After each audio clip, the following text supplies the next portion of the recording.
Good evening, everybody! Welcome to round 4 of our 1986 F1 campaign, coming to you from the beautiful Principality of Monaco. The warm-up has begun, as you can see. Cars are going around in full fuel and race trim, making sure that everything is ready to go. So glad that you can join us here on YouTube.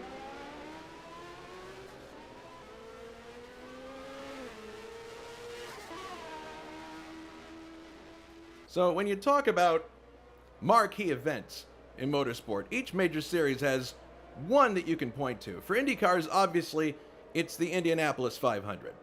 For stock cars, it's the Daytona 500. For sports cars, the 24 Hours of Le Mans. And here we are at the undisputed centerpiece for any F1 season, the Monaco Street Circuit. And the Monaco Grand Prix, like no other race on the calendar, combines incredible glamour and beauty with the challenge of a Grand Prix motor race. And not just any kind of race. This is a 78-lap contest around a twisting, narrow street circuit. This very well could prove to be the most challenging event of the entire ISO calendar for 2023. There is literally no margin for error here. If you make even the smallest error in judgment, or miss a braking point by just a split second, it doesn't even have to be that much, you will likely eat tires or concrete and be out of the race. So a very, very unforgiving circuit, always, in any car. The Monaco Grand Prix can trace its roots back to 1929, when the first race was organized by Anthony Nogue with the backing of Prince Louis II through the Automobile Club of Monaco. And since then, the cars that ran back then morphed into the winged 1,000 horsepower monsters you're going to see on track today. But the Monaco Street Circuit has itself remained largely unchanged. The most substantive alterations, apart from the walls and fences, have been the swimming pool complex, which you see just below the start-finish line there, that kind of rectangular bit. That was added in 1973. A reshaping of Saint-Devote and Anthony Nogue corners in 1976, and the tricky Nouvelle chicane, which was added in 1986. But by and large, it's the same Monaco circuit, same location, same glamour, same beauty. There really is nothing like this race. So let's go out without further ado and take a look at some of the action on track. I can tell you what the top 10 results are for qualifying, which concluded not too long ago. No big surprise, but Jules Bouchard is on pole with a time of 1 minute 24.022 seconds. In second place, a full second back, is Grant Riddall in his Brabham. Then we have Jean Team, Tim Hilla, Juha Boss, Gabriel Del Piccolo, Richard Coxon, Ray Riddall, Johnny Aces, and Anders Nilsson. That's your top 10 leading into this Monaco Grand Prix. We are awaiting the arrival of Alberto Ibañez. He's going to be our color commentator for this race. But the car is currently doing their warm-ups. This is a very critical part of the event. It's the first time that they have been on the track. Oops, as Alan Santo glances against the Armco there. Entering the swimming pool now. That's going to cause a bit of damage. Good thing it's not happening during the race. This is the time where everybody gets used to full fuel and the tires that they're going to start the race on. Oh my goodness! Del Piccolo almost gets T-boned by Alan Santo there. Thankfully, that did not happen. But this is where you get used to your car in the racing setup, as it were.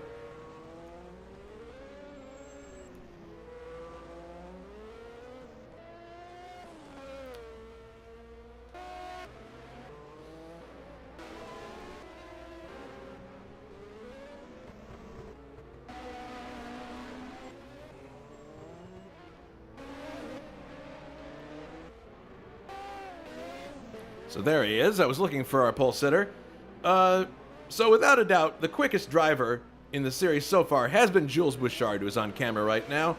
And that narrative has continued this weekend. The combination of this Canadian driver and the Lotus Renault has produced consistent speed week in and week out. And indeed, he was on top of the charts consistently throughout the week here leading up to this qualifying session. Just very, very quick in this car. And starting up front at Monaco is paramount because overtaking here is practically impossible. In most cases, we'll see drivers advancing position by capitalizing on someone else's mistake or by having a better pit stop than someone else. But this is going to be very critical for Jules to start, because if he can get away and get into Sandoval before anybody else and lead the first lap, it's going to be a very long 78 laps for everybody else. Just because, and it's not even because of Jules' driving, it's just going to be as it's so hard to pass on this circuit.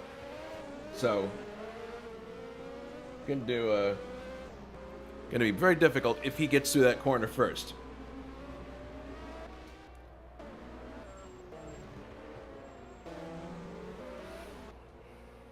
Taking a look at other cars here, paging through to look for one of the Brabhams. There we go.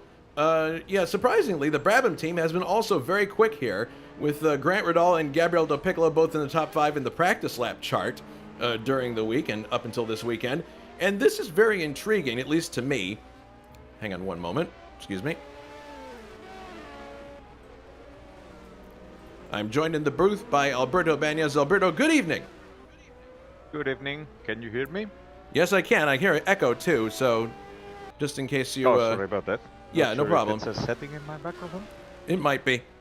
I don't hear it now, though. Oh, actually, I do. I just heard myself again.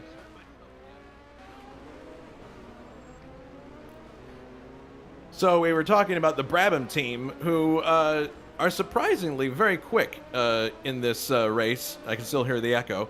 And it's intriguing because the BT55 is ideally designed for high-speed circuits like Hockenheim and Monza, not twisting, turning circuits like Monaco.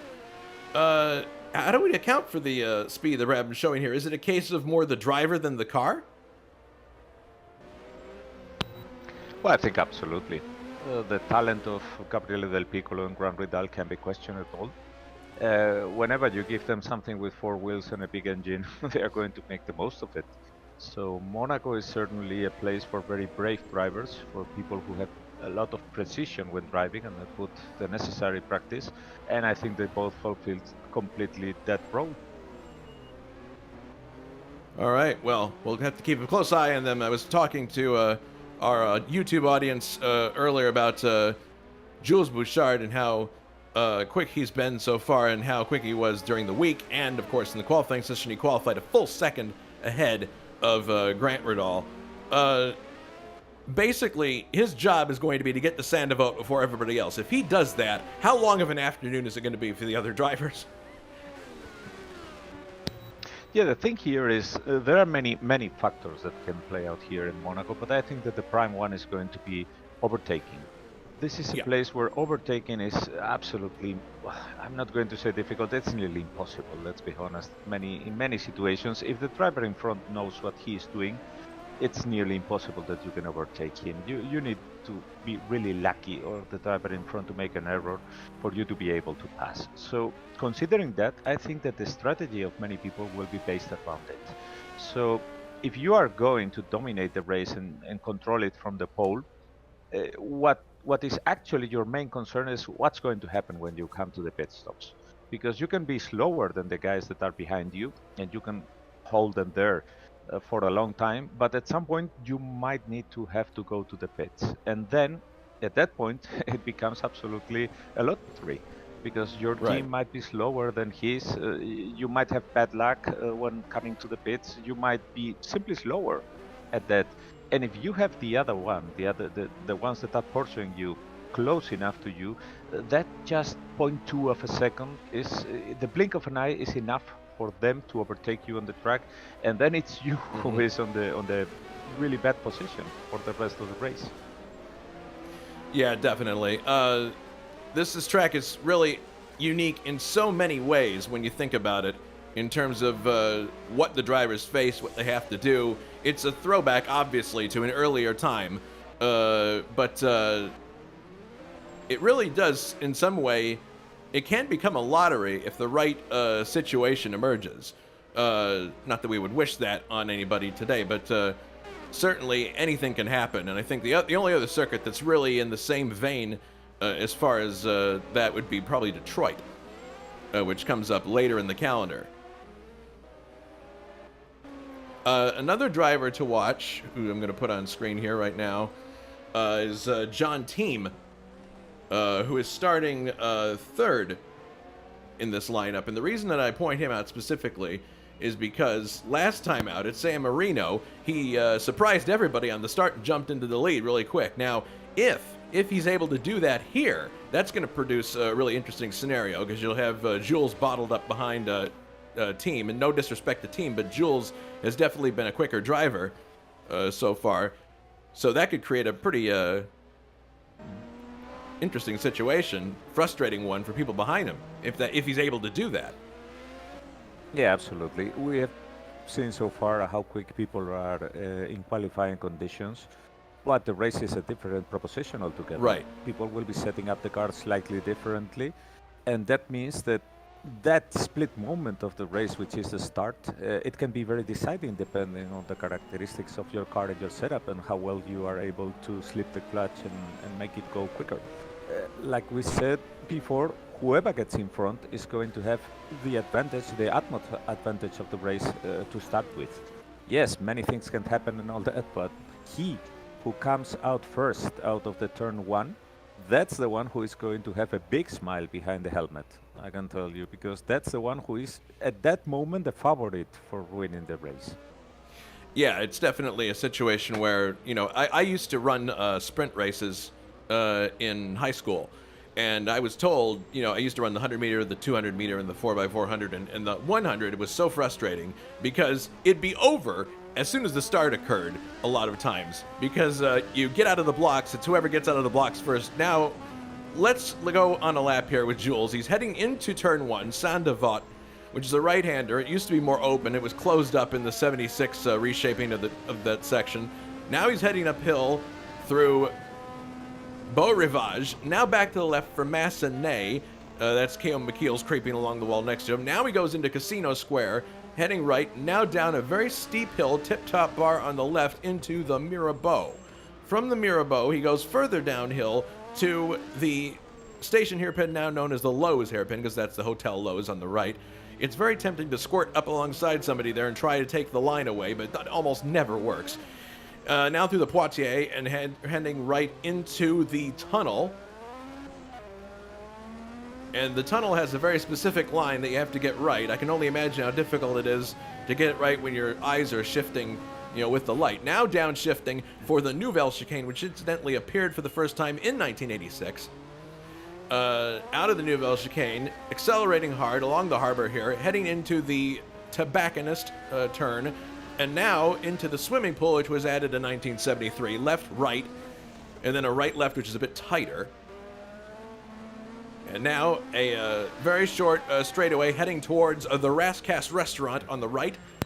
Two right-hand turns here, and now the Anthony Nogue corners. The other one that was resculpted for 1976, and now back onto the front straight, and that is one lap of Monaco. And Jules got very close to some barriers there on that lap. No, absolutely. I was about to point that out because Jules is obviously now trying to feel the limits with the car on the full tank and in the conditions of the track, ambient temperature and all that. But the truth is, he glanced the wall many times, and that's one of the factors in this track. I mean, it's something that can easily make your race end in tears. Because if you're glancing the wall that much, even if you don't have a big shunt at some point, you are going to sooner or later bend too much the suspension and have an ill-handling car. So that's certainly not the nicest proposition, because once your car starts to be ill-handling, you either have to go very slow or you are going to hit much harder the next time around because you lose the precision and the control of the car. Mm-hmm. We have some new faces on track for this race. Let's see if I can find them. Well, Mark Whitman, right here, driving the Osella, qualified for the race. And he is joining us from Germany. I think he might have run a race with us before. I can't remember. But in any case, it's his first start at ISO this year. So we welcome him and hope he has a fun and fruitful afternoon. I might be wrong, but I think he was from Austria? Well, I checked the IP address and it was in Germany, so maybe Okay, right. I don't know. I could be wrong. Looking further through the field here, there's one other a new face. There he is. He's actually in the garage right now. Damir Karatko. I hope I'm pronouncing that right. And he is driving a one-off for the Haas team, and he comes from Serbia, according to my research. But so we have a couple of new faces here. Driver comments ahead of the race. David Saber says that his qualifying pace is really bad, and therefore that'll affect his race. He's thinking that he's going to use the A compound tires for the race and not make a pit stop. What does that sound like to you? Is that a sound strategy? It doesn't really surprise me. When I was making my notes for the race and I was thinking about what people might be doing, one of the things that occurred to me was that this being 86 and the tires being what they are, and considering that we have already seen how people are able to stretch the tires in previous races, it wouldn't really surprise me much if someone who is in a good position decides just to act as moving chicanes, block everybody behind them, and simply pick tires that are going to last the whole distance, even if at the end he's really struggling for it. But you know, there's those two factors. First, the overtaking one, and second, that whatever time you're losing here in the pits, it's in the big picture. It's not really. I mean, it's something that will put you back, but the deciding thing is the overtaking. So that, considering how big the difference is to the car in front, if you overtake, if you are able to stay there, even if it's at the cost of not changing your tires, then it might very well pay off. I have to correct myself now. Mark Whitman, you're right, is indeed from Austria. The reason it read is Germany from where he is because he's 100 meters from the border with Germany. So there you go. Okay. So that's why. Okay, so I apologize. Close enough for government use. Yeah, Mark Whitman is indeed Austrian, and we welcome him. He did race one race with us last year. He says he raced Toronto in kart. I don't know if it was exactly last year, but that's the last time he started with us. Some other pieces of business we have to take care of here. Coming up next week, we go back pro car racing, this time on the high-speed Hockenheim circuit. Oh my goodness. Getting these cars hauled to a stop for the chicanes is not easy. You have to be very delicate and very careful, and you have to do it 20 laps in a row. It's going to be a challenge.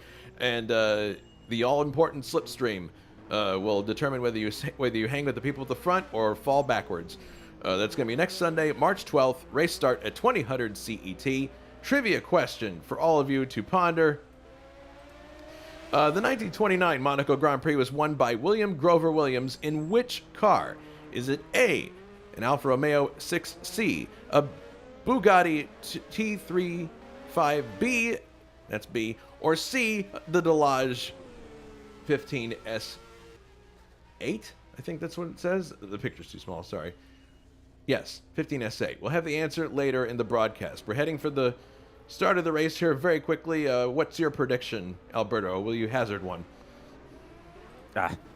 Well, whoever is in the top 3 and gets to the first corner on top is going to have the absolute dominion of the race. And from then on, it's his race to lose. So I would think that whoever is able to preserve the mechanics better in the top 3 is going to prevail. I would bet here probably on someone like Gabriele Del Piccolo, who showed us how he can nurse the very complicated BMW engine till the end of the race. And if not, then, well, Jules Bouchard obviously is always high in the predictions, given how he is handling all this season. I'd pick Jules too, just out of based on the statistics of what's happened so far. We forgot to do the points. We'll do that real quick while they're making the changeover. Driver points right now. Jules Bouchard leads with 18 points. David Saber is in second with 11. Then there's a tie for third place. Ray Riddle and Juha Boss. And then fifth is Jonathan Asserclinth with 9 points. The constructors table. John Player, Team Lotus is on top with 21, but they're tied also with Marlboro McLaren International, 21 points apiece. Scuderia Ferrari is in third with 19 points. Fourth is Motor Racing Developments with 6, and then Equipe Léger is in fifth with 4 points. All right, the cars are now getting onto the grid. And as they start to peel away, we will go through the entire grid for you. Jules is waiting patiently until the last possible moment to get on the track. 78 laps on the board. A very long race, grueling. You have to maintain 100% concentration all the time on the race that's in front of you. You have no time to rest. All right. Cars, almost all of them on the grid now, and they'll start peeling away in a minute.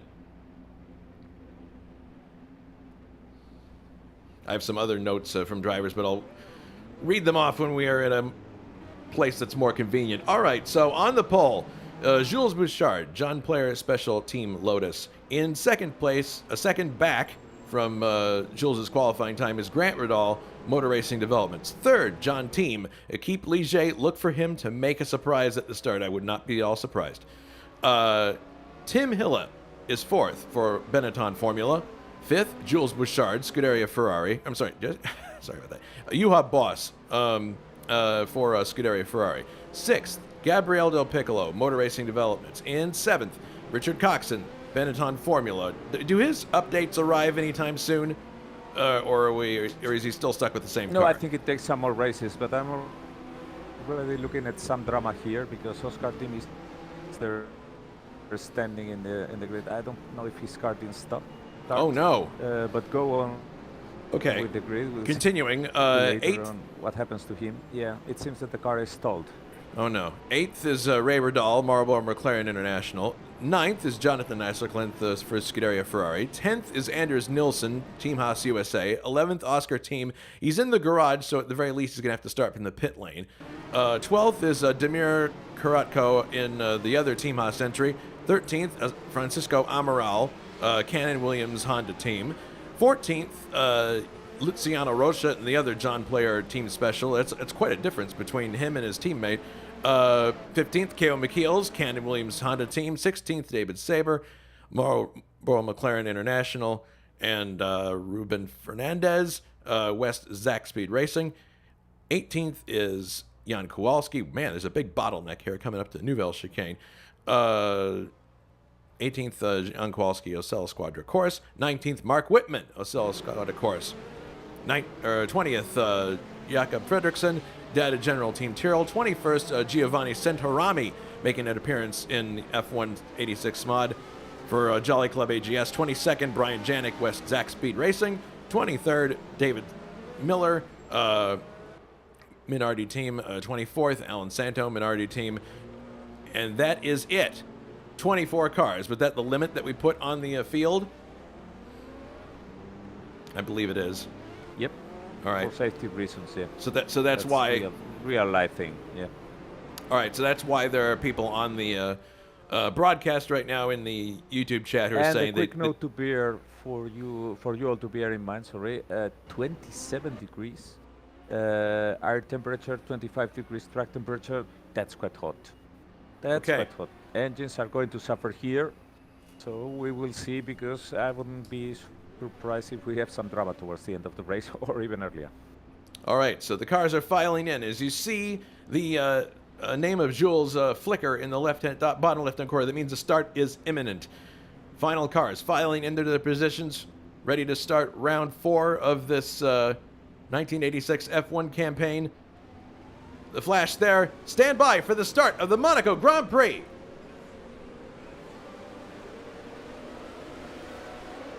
And the race is underway. Jules gets away well. And so does Grant Riddall. Oh, it's going to be a battle between Grant Riddall and Team going into the first corner. And look at that. Oh, Grant gets through, but he loses his wing on the exit. Oh, my goodness. He was so intent on getting second place. And there he is crawling along the side. My goodness. He's going to have to go for the pits and get that repaired. There's a big bottleneck behind him. Jules Bouchard is in the lead as they head down to the Mirabeau. John Team is in second place. Already a gap is opening between Bouchard and John Team as we head into the Lowe's hairpin for the first time. Most everybody else seems to be coming through here without any trouble. There you see Grant Riddall with no wing. That he looks like a 1982 racer now. That is really unfortunate luck. And there you see, Oscar team did get away at the end of the start, so they released him from the pit lane. So at least he gets to start. Now heading down to the Nouvelle chicane. We're looking at it from the harbor, a long shot here. And you see how everybody has to slow down very dramatically to get through here. We'll see if anybody shoots off down the perimeter road. Oh my goodness! Grant did. He missed the chicane, but that's understandable. In any case, here's Bouchard and the Tobacconist. So he achieved his objective. He got through the first corner first. Team in second. And some quick notes. And some quick notes from the start. Despite the incident with Grant, it was a rather clean start. And some people that we need to keep an eye with. Bouchard obviously did a good start. Grant had the worst part of the turn 1 melee, so to speak. But Juha boss looks very strong. Gabriele Del Piccolo climbed a lot of positions. Tim Hille, conversely, lost many, and he's now back behind. And Richard Coxon was dicing with Gabriele at the beginning, but then finally let Gabriele through. So I think that one of the winners from this start is Jules Bouchard, the most obvious one. And the second one is Gabriele Del Piccolo, who has climbed a lot of starts. The main loser, unfortunately for him, has been Grand Prix d'Ital by losing the front wing, and with that, well, many opportunities in this race. Cars heading through lows one more time. Yeah, it's the start here is always very critical. And there are always going to be winners and losers on the first few corners. But, I mean, some people really... There's two ways to approach a start here at Monaco, at least I would think. One of them is to just absolutely have a devil-may-care attitude and go for it. And the other is to just try to get through the lap and survive. I think that's what a lot of people are trying to do. But there are others who capitalized on that, as there's a slight clip there of the... That curve in the Nouvelle chicane is really vicious. You can't even come near it. You have to just slow down the car properly and get around it. There's no other way to do it, and it's very frustrating as a driver. The old chicane, and we have another damaged car, which is Francisco Amaral, number 6 Williams. He is without the front wing. Grant Vidal is already doing repairs in the pits, but he will soon be joined. Yeah. Yeah, there's Francisco. Oh my goodness, he's had another impact at the wall, so... He's impacting the wall just trying to get back to the pits to fix the car. So that's not good. That's going to prolong his time in the pits. Yeah, you don't want an understeering car on this track. And John Tim is really climbing. Grant Ridal is... Sorry, Grant Ridal is emerging from the pits now. He's trying to put some pressure on Jules Bouchard. If there is one track where the pressure... Oh yeah. Putting some pressure on the car in front is going to pay off. That's Monaco. That's for sure. Yeah. Maybe even not ever see the rival back in the race. We lost your audio there for just a minute. It might be an internet issue, but you're back now. Yeah, Jules... sorry. No, that's all right. Jules continuing to run here in the front. But the neat thing from a broadcast point of view, because this is partly entertainment, is that John is not letting him get away. John is staying right there with him. And then you got Juha Boss, Del Piccolo, Richard Coxon, Tim Hille, and he's followed closely by Anders Nilsson. That looks like a good battle to watch. Then Johnny Aces, and then you got another gap back to K.O. McKeels, then Luciano Rocha, Fernandez, and Karatko. So, look at this. John team is right with Bouchard now. So is this a case of Bouchard saving the car, or is John that much quicker? Well, I think that basically John he knows how important it is to be in front. And I think that with the considerations towards engine temperature and fuel use, everybody here wants to be in front and control the race. So it wouldn't surprise me much if John is making some kind of all dash out effort right now, but in some laps, if it hasn't paid off, he basically backs up.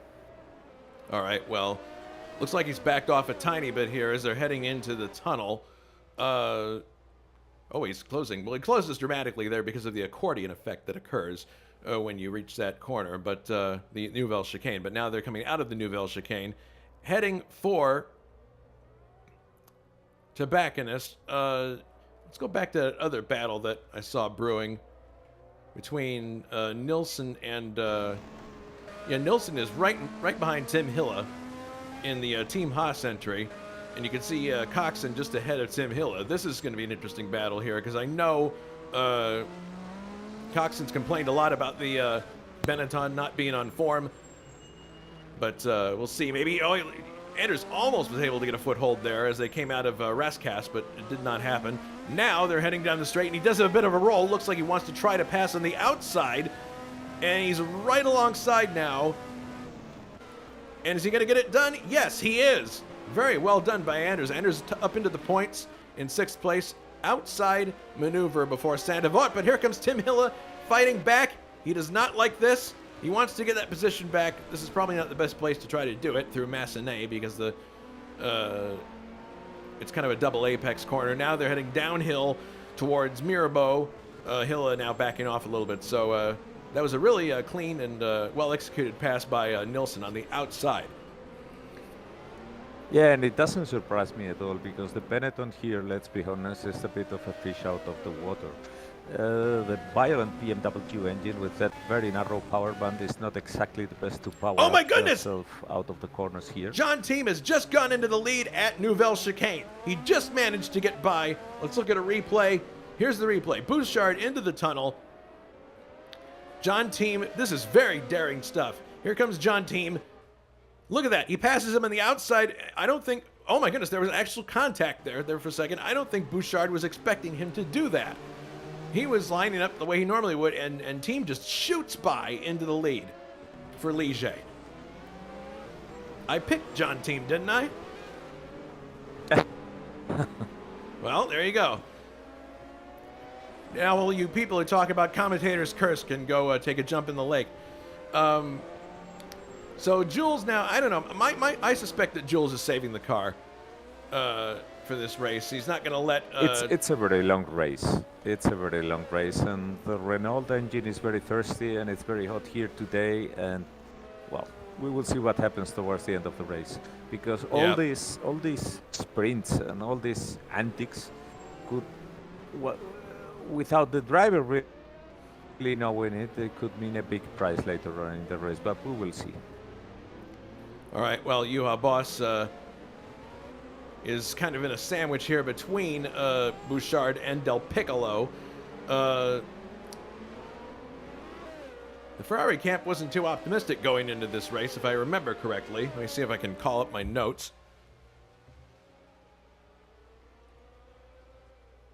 Juha said his... I think that Juha basically said that Jonathan was going to be the favorite here. Yeah, well, he said his qualifying pace was good, but his race pace is way off. Car overheats, and Jonathan is faster, so his money is on Jonathan. But, yeah, that's going to be the real problem here, is overheating.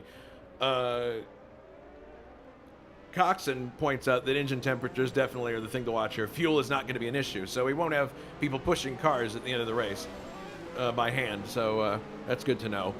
But it's pretty static here between these three. There's not much of a gain or loss there. Team still in front after that daring move at Nouvelle Chicane, and he's pulling out quite a sizable distance now between himself and Bouchard. The gap is 3 seconds. So either Luciano Rocha without a front wing now. Uh-oh.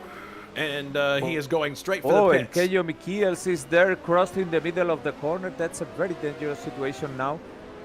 And I think Oscar Team lost the... Oh my goodness. That is bad situation. Yeah, he's Keio doesn't know where to place himself. He's right by the Raskas. Yeah, let's take a look at a replay of this. Yeah, he...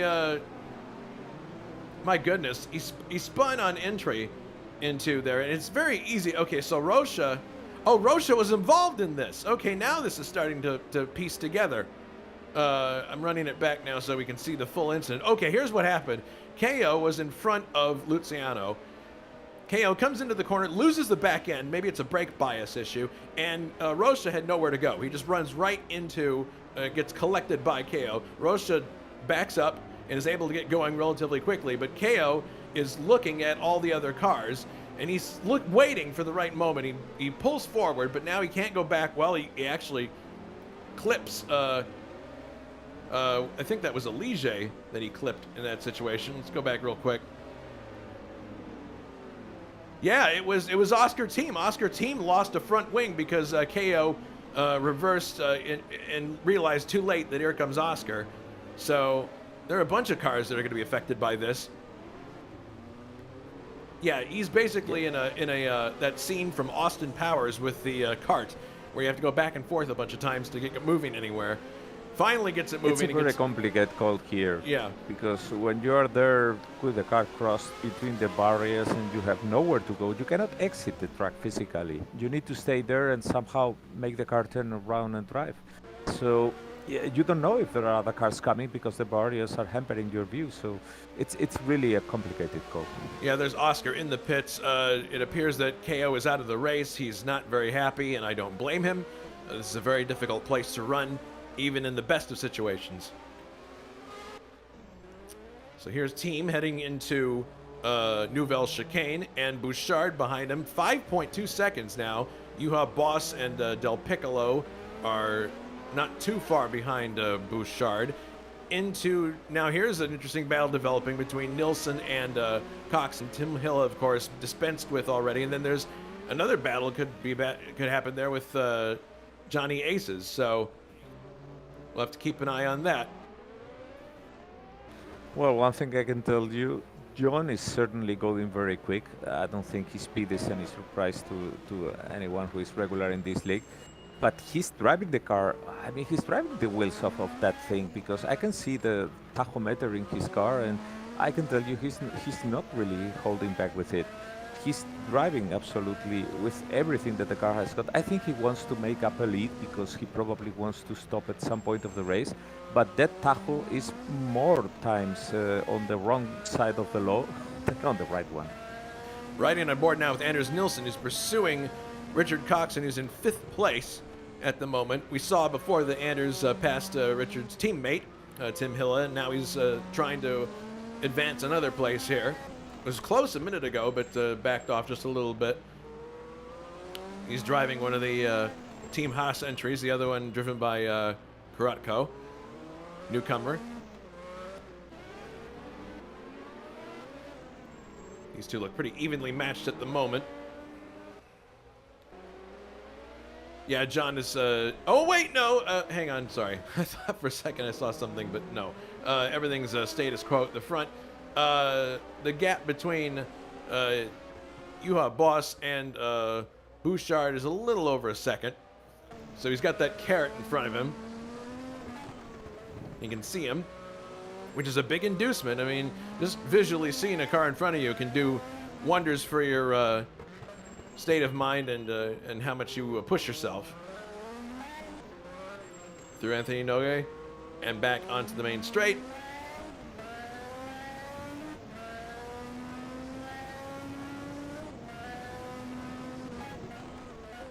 It's funny how much time Oscar lost in the pits with that wing, but anybody who has to go into the pits at this point and make repairs, I would not count out of scoring points necessarily, because the attrition rate in this race is going to be very high.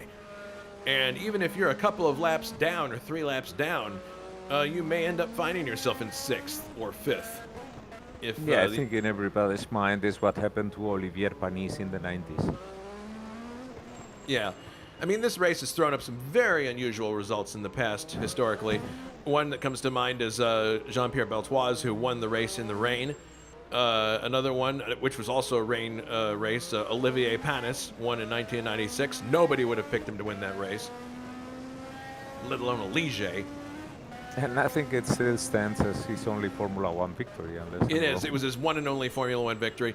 And Monaco was, I believe, Jean-Pierre Beltoise's one and only Formula One victory, if I'm right. I think if you gotta have one, then Monaco is probably the best place to have And you know who else's only first F1 victory came there? Patrick Depailler in 1978. No. At the Rascast once again. So, actually, Bouchard is holding this gap pretty consistently here. It's about a second and it's not changing. But the gap between him and John Team is increasing exponentially here. It's up to 8.3 seconds now. So it'll be interesting to see how this plays out with the tire stops. But that's one thing I was really surprised to see, that John could dust off Bouchard at the Nouvelle chicane that quickly. He was certainly sure of himself and his car, and that was a daring move that could have gone very wrong. There was indeed some contact there, not enough to break off a wing, but it was hairy stuff. Yeah, one thing that we are seeing here in this race, and it's obvious, is because there are no fuel limitations. The thirsty Renault engine in the Ligier is not a factor for John Tim in that regard. But still, even if he's a very quick driver and likes to absolutely drive at the limit, I would think that the way he's doing things now has something to do with it. It wouldn't surprise me much that he has some very soft tires and he's counting with a pit stop for sure. And he wants to make absolutely sure that he can stay on top, just in case Jules Bouchard is benefiting from the characteristics of the Lotus to try to make no stops at all. Watching this battle again with Richard Coxon and Anders Nilsson as they're in the swimming pool section. Out of the swimming pool into the short straight that leads to the Rassicas.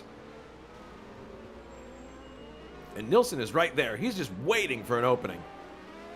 Waiting for an opportunity to poke his nose inside one of the rear corners of the Benetton. Coming across to start lap 12 out of 78.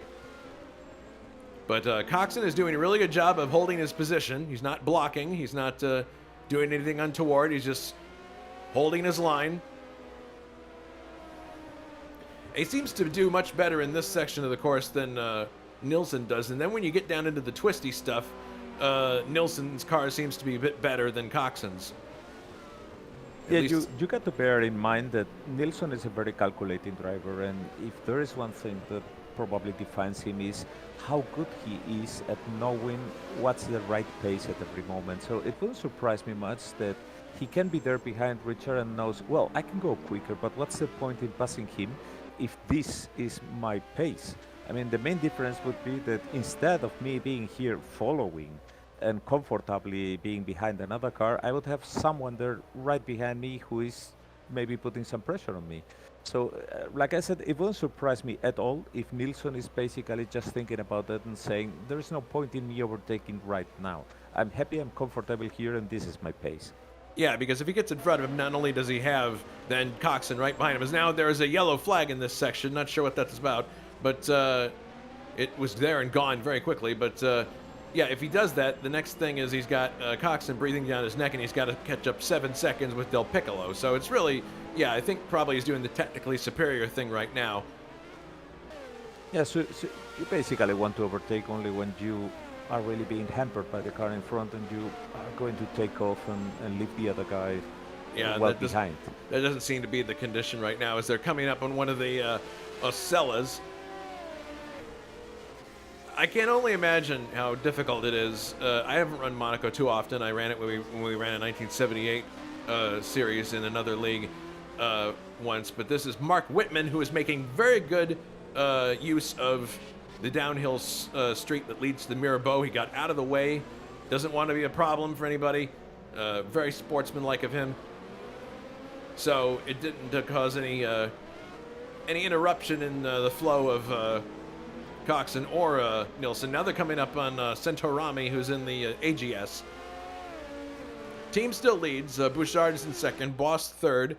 We're watching, well, Del Piccolo's fourth. We're watching the battle between Coxon and Anders Nilsson because it's one of the closest ones on the track. Tim Hilla is seventh. Johnny Aces is eighth. Ninth is Damir Karatko, which is good for him in his first race here at ISO in the top 10 at a race like Monaco, no less. Fredrickson is in 10th. 11th is Ruben Fernandez. 12th, Ray Rodal. 13th, David Saber. Fredrickson is out of the race. This just happened now. Not sure what happened here. Let's have a look at the replay. He's in the Tyrrell in the foreground, heading into the tunnel. And he just stops in the tunnel. Something wrong with the car. I would say maybe he blew his engine. But that seems to be the only... It's not a disco. He brought the car to a stop. So obviously something terminal on that car. Very unfortunate. It's been a bad season for Tyrrell so far.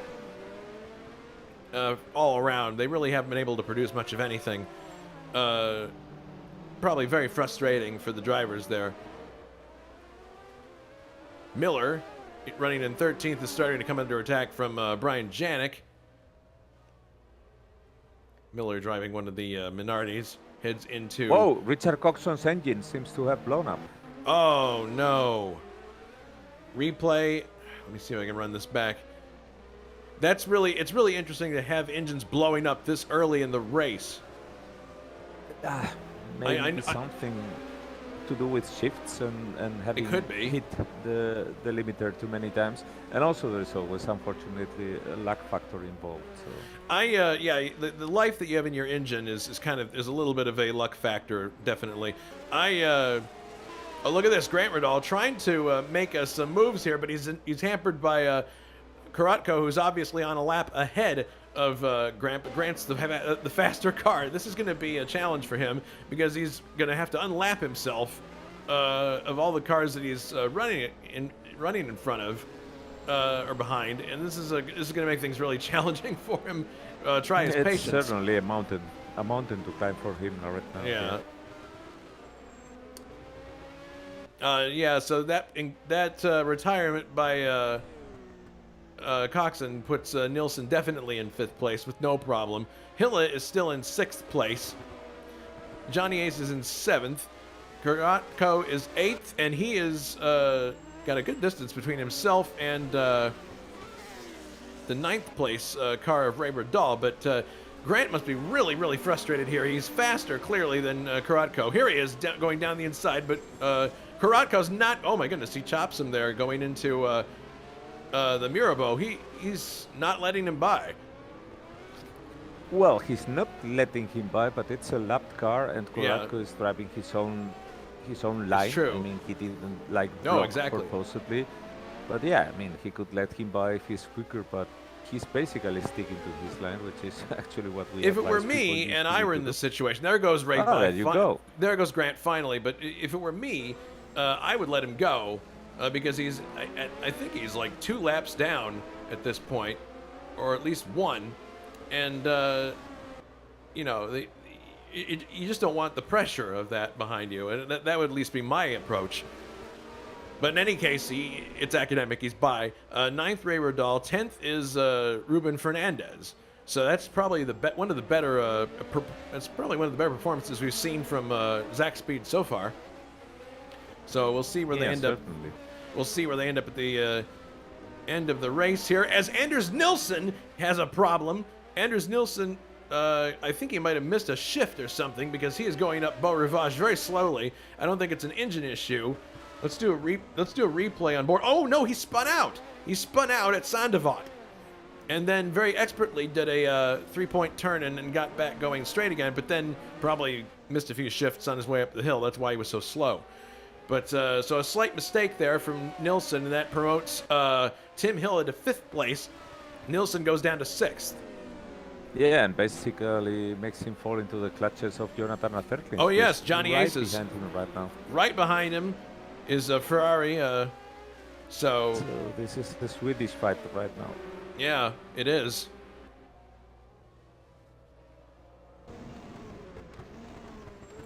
Now they're coming to the Nouvelle Chicane.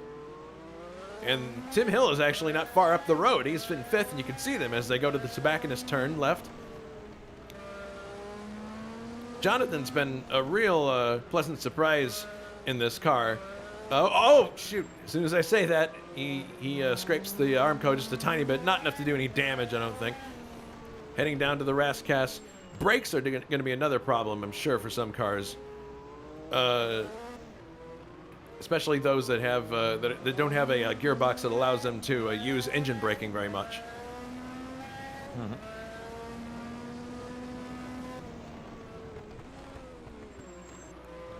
Well, and I think the plot is starting to thicken here because we're clearly seeing how much of an advantage John Team right now has, and that to me points clearly to him going for a tire change of some kind of soft compounds.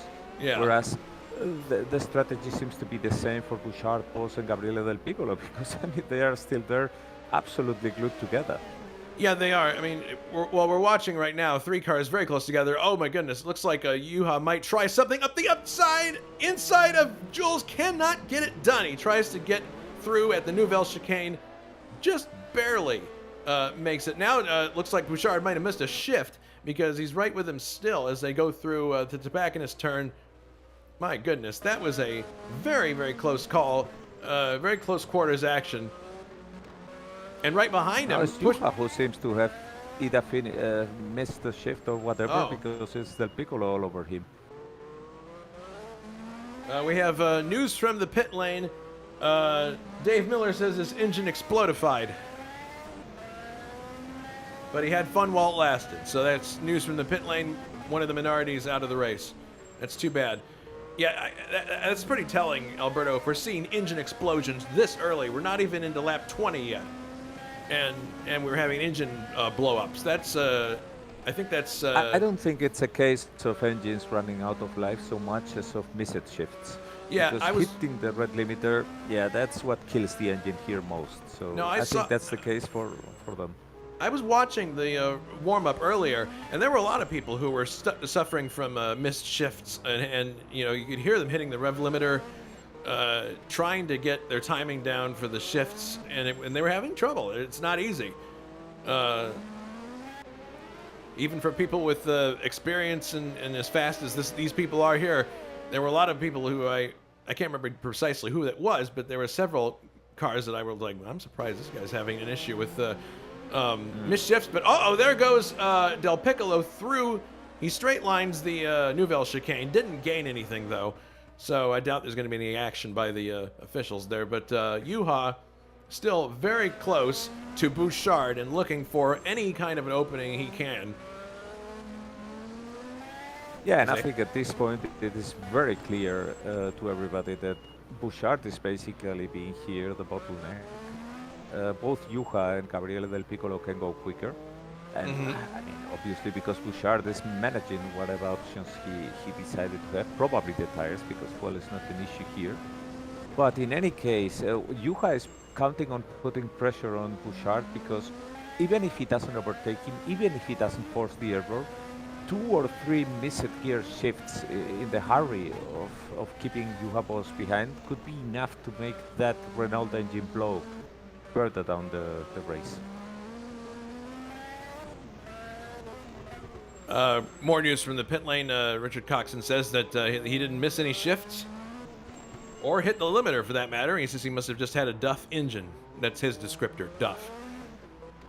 So yeah, well, sometimes that happens. Happened too. I ran the Indianapolis 500 this past year in a Judd, and I was gentle with the engine. I thought I was being gentle with the engine throughout.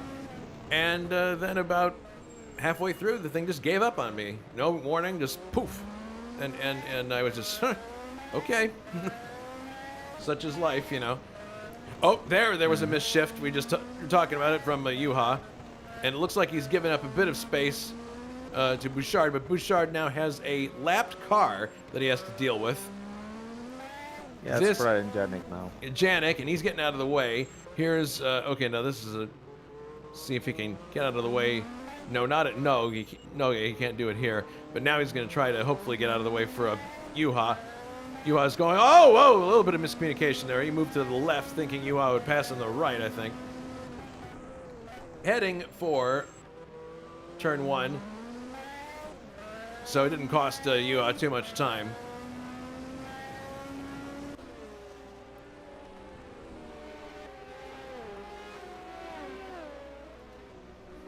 Now Grant Riddall is behind Tim Hilla, 2 BMWs. Yeah, very frustrating for Grant, running in 14th position right now. And Hilla's going to let him by here. Oh, no, he's not. Hilla actually No, he's like, I'm not going to let you by. But I think he might have to down here at the bottom. No, actually, he swung a bit wide there. Probably just the change in surface that's there. A lot of people like to drive around that bump that's on the strip leading down to the Mirabeau. But so if you see a car move funny there, it's not something's wrong with the car. It's some people prefer to just avoid that bump altogether. Yeah, the thing is that with this track, the lapped cars or the ones who are losing a lap for whatever reason, it's so complicated for them because you really lose big chunks of time here if you're letting another car by. That's not something that you can do as easily as in other power tracks. Yeah. And Johnny Aces is in 7th. Big surprise. Right behind Tim Hilla. Waiting for something to happen here. Meanwhile, Demir is in 8th place. I'm really impressed by his performance so far. Joined us, I believe, this week and asked for this car because it was free. And having a very good showing so far. 8th place. Who knows? He may end up with points before the race is over. Ray is in 9th. 10th is Ruben Fernandez, also impressive with the Zach speed. And David Saber, who's in 2nd in the points, is in 11th place. Yeah, he said that he wasn't expecting much out of this race, but who knows? You know, with the attrition rate, we'll see what happens. 12th is Rocha. Brian Janik is 13th. Grant Riddall, 14th. Alan Santo, 15th. Jan Kowalski is 16th in the Osella. 17th, Giovanni Senarami.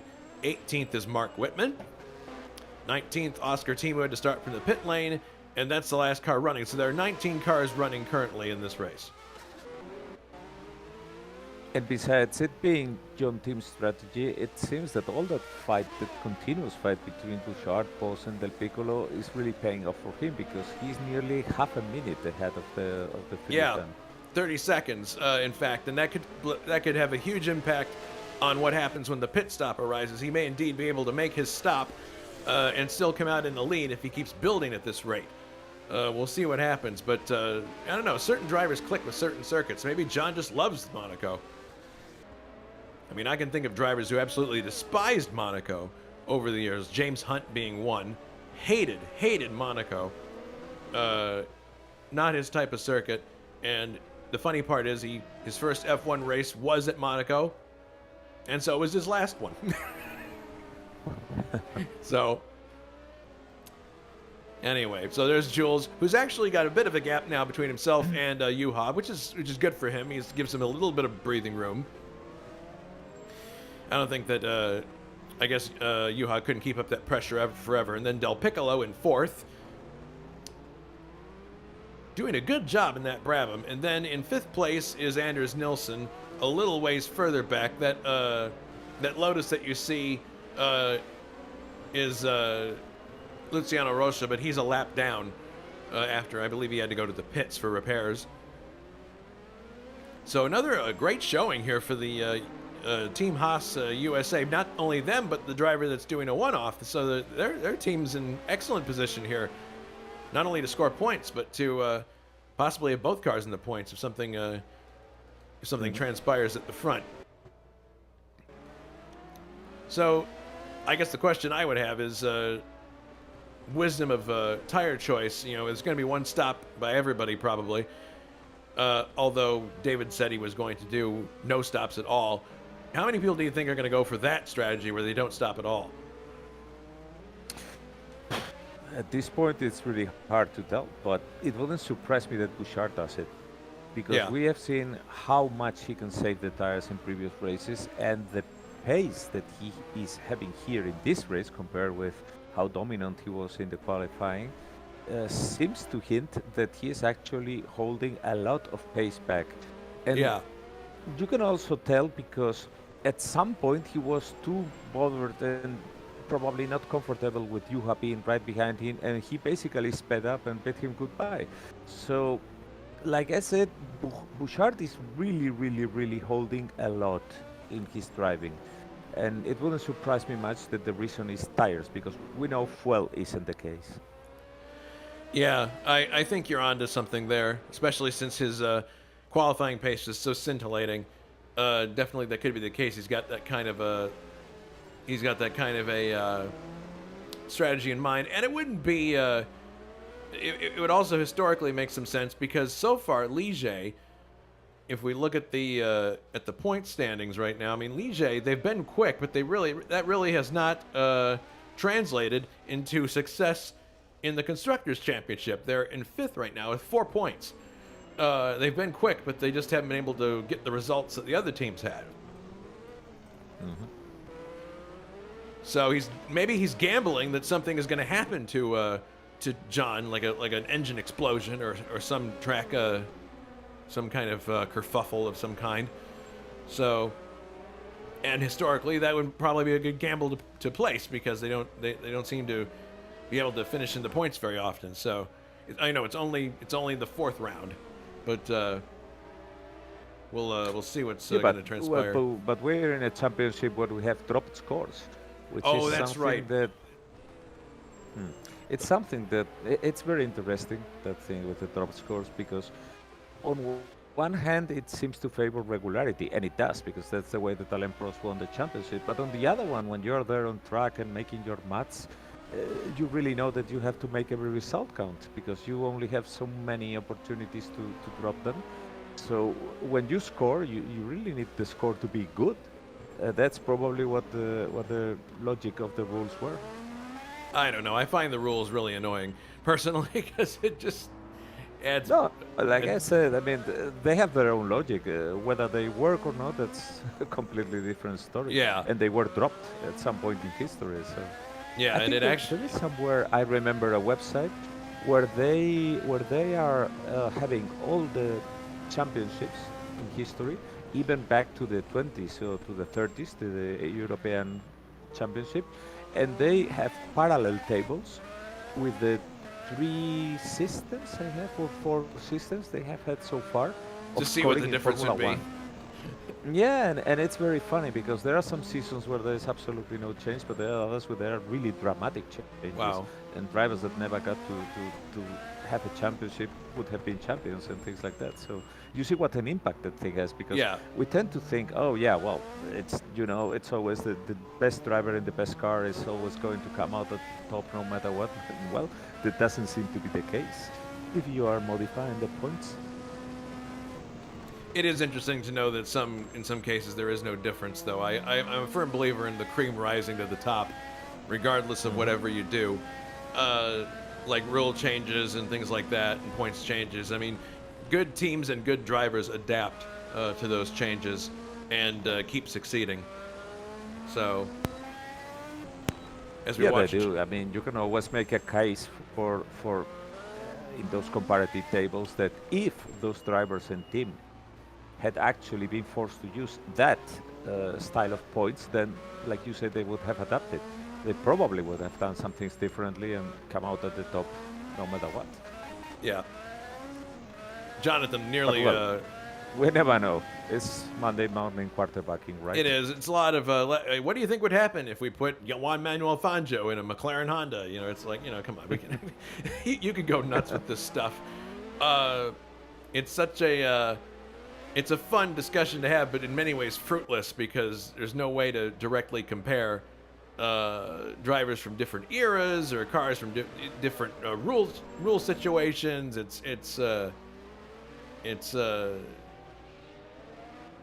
think it's best a lot of times to just govern discussions like that to eras. Who was the best driver of this era? And put a bracket around, like, and maybe qualify it by saying, well, this was the turbo era, this was the automatic era of the 90s, this was the the late the ground effects era.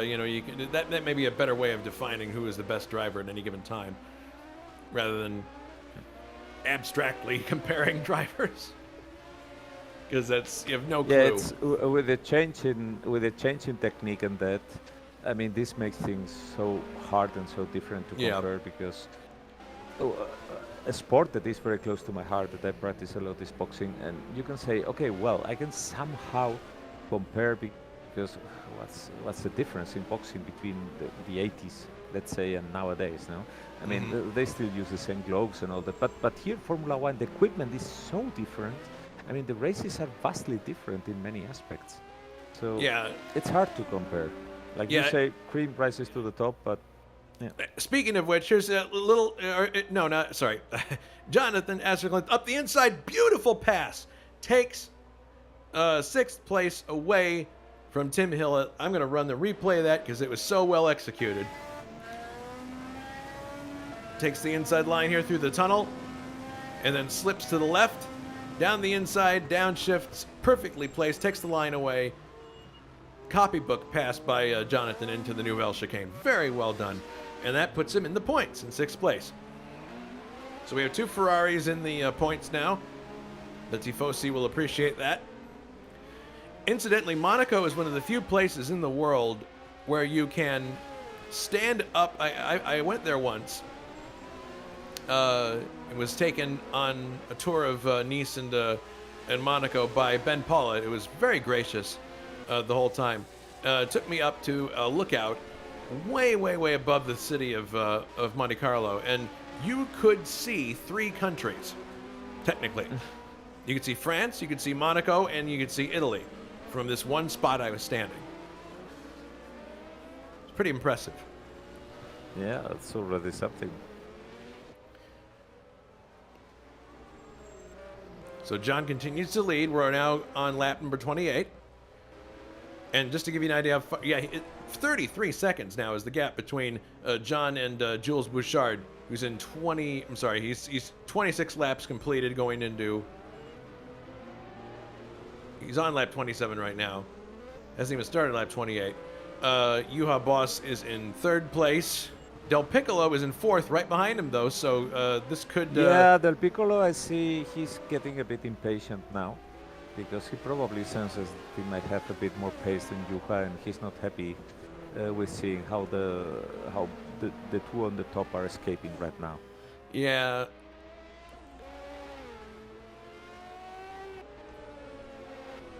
It's interesting to wonder what might be happening if Grant were in that picture, because he's a lap down to everybody because of the opening. He made a real effort there at the start to get ahead, and it's a roll of the dice, not to be too on the nose since this is Monaco, but with the casinos and all. But he really let it all hang out. He tried and gambled and it didn't work out. He's 12th now and right about to pass Rocha. And this would be a pass for position. It would. Yeah, actually it is. They're on the same lap together. They both had accidents where they lost parts. And here comes Grant, and it looks like... Here he comes. Yep. Takes the position, 11th. Whoops. No, he's okay. Nearly blocked there. Whoa. Oh, second. Rocha just skittered along the tires there. He was very lucky not to... He's going slowly now. I don't know if he damaged himself in that incident. Let's take a look at a replay here. As Grant goes by, now watch what happens as they go into Nouvelle. Oh, I see what happened. He hit the curb on the inside and it bounced him into the tires on the outside. This is just him trying to get back up to speed. Hopefully he did not get any damage there, but one of those tire barriers can reach out and grab you and just tear a wing off or a wheel or something. But that did not happen, thankfully, to Luciano. So Grant's now at 11th, and he's heading up the hill. His next target is David Saber, who's actually not that far away. David Saber is entering the Mirabeau right now, and Grant is in Massenet. So it's conceivably getting to the top 10 in short order.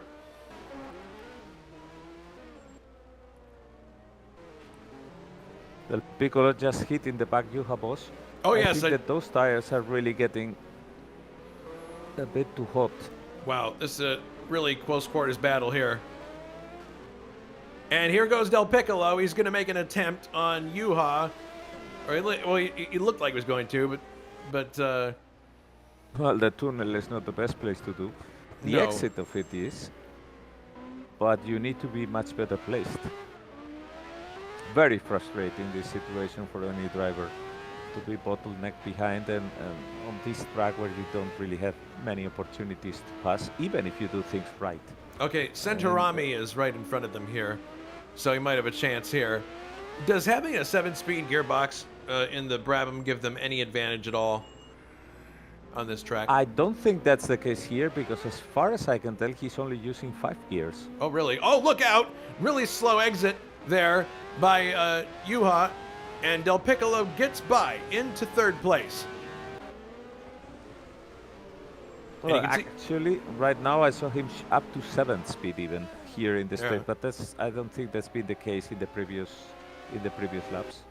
As they now overtake Giovanni, who graciously makes room, because the run up the hill to Massenet on Beau Rivage is not. It's really a one-line portion of the track. As now here's poor Grant trying to get by Juha, as Jonathan Asserklint is out of the race. Jonathan Asserklint out of the race, and by the appearance of the car in the garage, it appears there was an accident. That's really too bad. Let's see if we can go back and pick up where this happened. This must have just happened within the last lap. Because I didn't see it seems to be accident. That's how it's listed. Oh, no. And this is at the exit of Nouvelle Chicane. So let's see what happened here. Yeah, there's the part reversing. And a wheel lost. Oh my goodness. This is on the exit of the Nouvelle Chicane. And poor Jonathan grabbed the tires at the edge there, and that sent him into the barrier on the outside. That's too bad. Quite an interesting situation here. We have Grant Ridal has already caught up with Juha, and he's trying to unlap himself. Yeah, it's a really it's a weird situation because here's Juha trying to catch Del Piccolo, and Grant's right behind him. So and Grant's just desperate to get by, and Juha's like, "This is my line." Oh my goodness, Grant almost tried to go by on the outside of Sandoval, but was going to hit the barrier if he stayed where he was, so he didn't do it. Yeah, but look what happened. I mean, with all this fight, Juha has basically been pushed back, and Gabriele has gained a bit of an advantage. He's giving the one that he was probably expecting because he wanted to overtake Juha as he saw that he had better rhythm. But this is complicating things further for Juha. He should be letting Grant by and then stick to him, because when Del Piccolo has to let Grant by, then that could be Juha's opportunity. Yeah, he may not realize it, but he is helping his teammate in this situation by filling the mirrors of Juha and keeping him on alert constantly. It's very hard to look let's see forward. What happens here. He's probably going to get him here. Yeah, he shoots out from behind. And Juha very aggressive from Grant here. Juha doing the sensible thing and letting him go. John Team still in front. Jules Bouchard in second. Third is Third is Gabriel Del Piccolo. Fourth is Juha Boss, who you're watching right now. Fifth is Anders Nilsson. Sixth is Tim Hilla.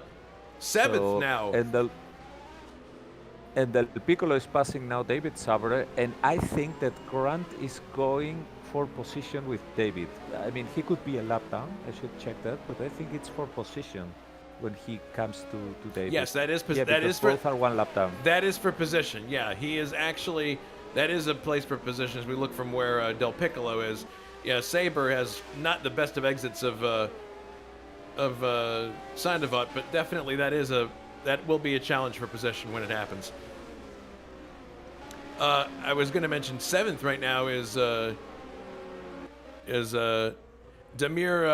Karatko in the second of the Haas entries. He's doing really good driving Patrick Tambay's car, although his engine is smoking now. That's not a good sign. White smoke, new pope. And it seems to happen when he's under acceleration, not when he's...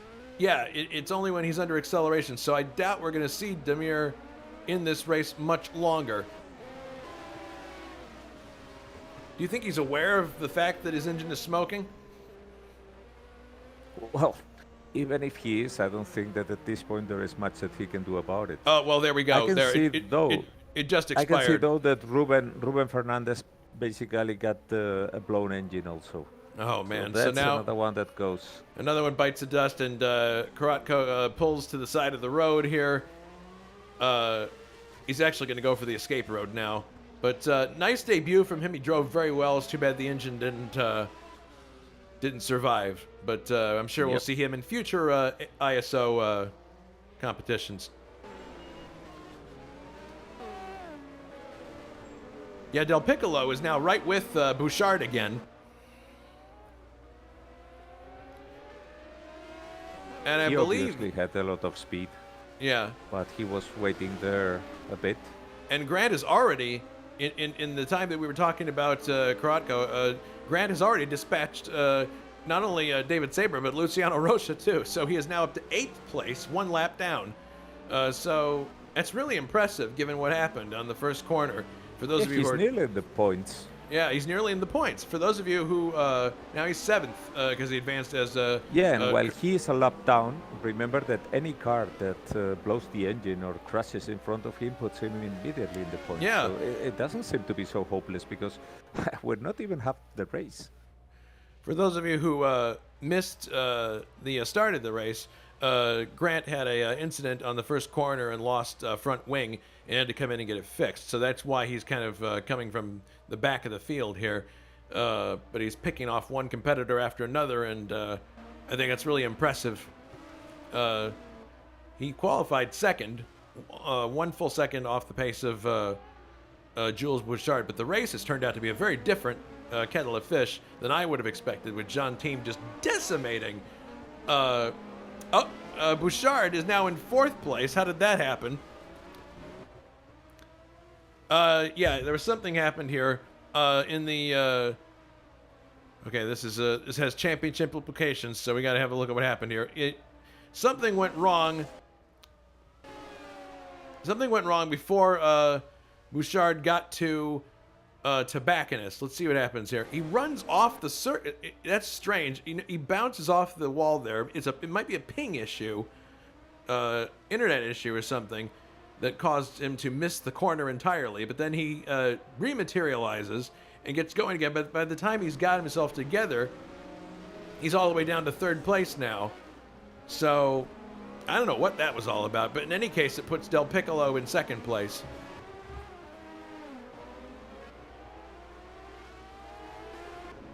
Very strange, yes, Yeah, indeed. so we got to keep an eye on Jules to see if the car is performing as well as it should be, because he did make contact. We did see it. Yeah, whatever the case, when he came back, it seems that he had glanced the wall. So maybe he was riding the wall a bit. The game got confused and combined with a lag that were defect. But we need to see if the car is damaged somehow. That North American grid, spotty sometimes. In any case, left, right through the swimming pool, right, left on the exit. He seems to be okay. I don't see any obvious signs of damage. So Del Piccolo is now 45.755 seconds behind John Team. So basically, John Team could come into pits, change tires, and get out before anybody got close to him. And not just that, because the last laps by John have been clearly quicker than the ones that Gabriele is putting. I mean, Gabriele is very steady, but he's on 33s. Whereas in the case of John Team, he has been doing 32s almost at will. And now the last one was 133. I don't know if it's because that's the case here, lap cars, or if it's that he's basically baking up. Let's see what happens now that he's coming to the start-finish line and see, because he had a clean lap this time. 46 and dead. It's 132.1. I mean, he's really flying. He's flying, but we will see if the engine takes that punishment, because, like I said, he's trying to stick there to 1,000 RPMs, but I can see many times the tachometer going above that. Well, we'll have to wait and see. We've had surprises in this series so far, some big ones towards the end of the race. So don't count Del Piccolo or Bouchard out of this one yet, because it could all change in an instance. Yeah, speaking of that, Del Piccolo is in the pits. He was signaling pits already. He's now in for the tires, and let me quickly check that if I arrive in time here and see what tires he's using. So it seems to be soft. There he goes. All around. Bouchard is up to 2nd place again, and Anders Nilsson advances to 3rd. So out goes Del Piccolo. Who, by the way, is right behind him. Mm-hmm. Anders is really right behind Bouchard. This is the highest that a Team Haas car has run this year so far. In third place, and he can see Bouchard not far in front of him. Nilsson driving the car of Alan Jones. Alan Jones was teamed with Patrick Tambay in 1986 in this car, which by all accounts was a failure of a F1 team, the Haas Team USA, but seems to be doing quite well right now. And they're driving the Ford-engined Haas USA cars, because I could see the blue oval on the side. All right, so Del Piccolo's I can made his... see Grant Ridal. I can see Grant Ridal signaling pits too, or maybe that's just the automatic response of the. No, he's into the pits. He's into the pits too. So it seems that the Brabhams are quite some tire-eating machines here. Let's see what's up for him. Mediums in the front, and softs in the rear, I think. I could not For see Grant? that properly. Yep. All right. Yeah, but he's really dragging the front here. So that's why he's using mediums. I mean, that's usually a bit of the way that Grant drives, which is actually the same from what I've seen in some analysis of what Fernando Alonso does, for example. The leader is in the a lot pits. on the front.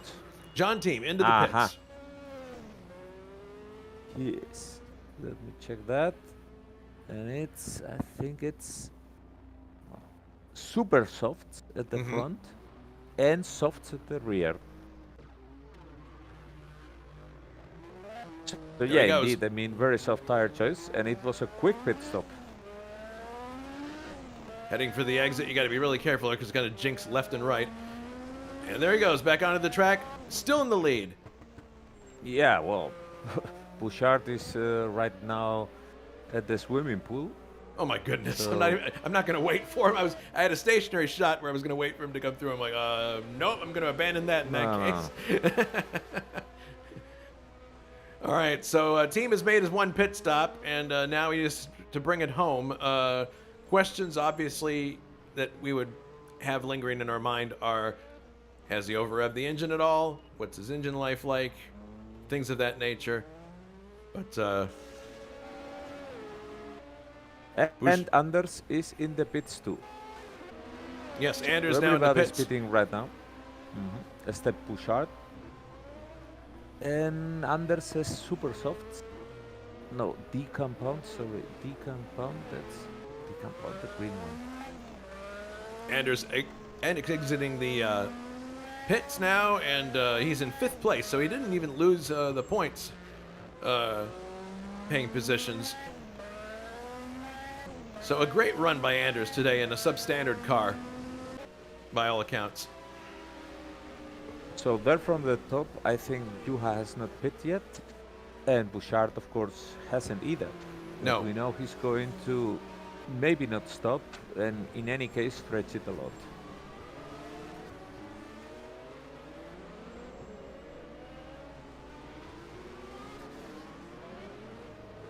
So the Sean team flying again.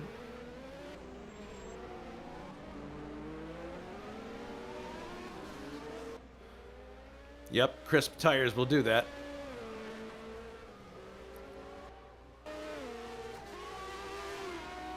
Hilla soldiering on in 6th place. I don't think he's made a stop yet. But Grant Ridal is a minute and 12 seconds behind Hilla at this point. That's a long, long distance to make up if you want to finish in the points. Higher probability that someone goes out ahead of you and gets you in the points. But hats off to Grant for not quitting and still going, because he may yet have some success, as I believe is Tim. No, Tim is not going for the pits right now.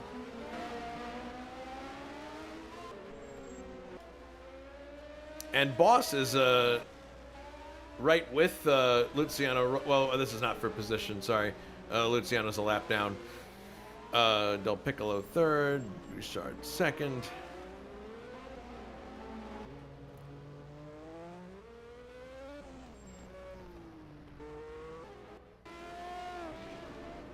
Poof, and John Tim is really driving the wheels off. He's going like a cat with the tail on fire.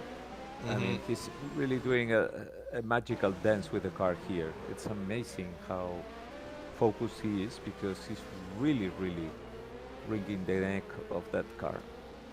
I mean, not that he's holding anything back. He's going absolutely for it. You look at the lap times, he has been constantly going ever quicker. So it's not as if he is like taking it easy. Oh, and I see David Sabres out of the race with suspension damage. Oh no! Yeah, that must have happened 1 or 2 laps ago, I think. We missed it in the midst Yeah, of we the did. action. It's a while ago, but that's too bad. He'll be sorry, but maybe not too sorry, because he wasn't looking forward to this race anyway. Santo in the top 10 for Minardi now, with the attrition.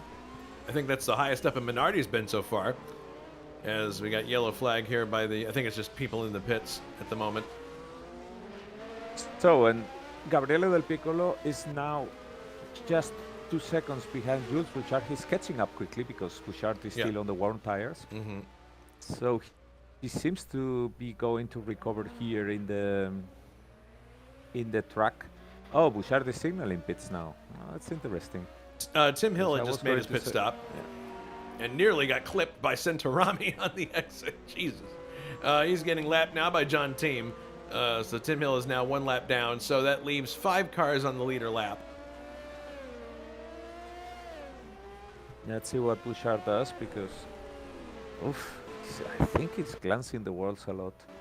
Yeah, he probably is not happy with how the car is handling. And if he had other thoughts, he's ditching them and going for the pits. There he goes for the pits now, and that's going to promote there Del Piccolo to second, and likely Boss to third. So he's making his pit stop. Soft decompound for him all around, the green one. All right.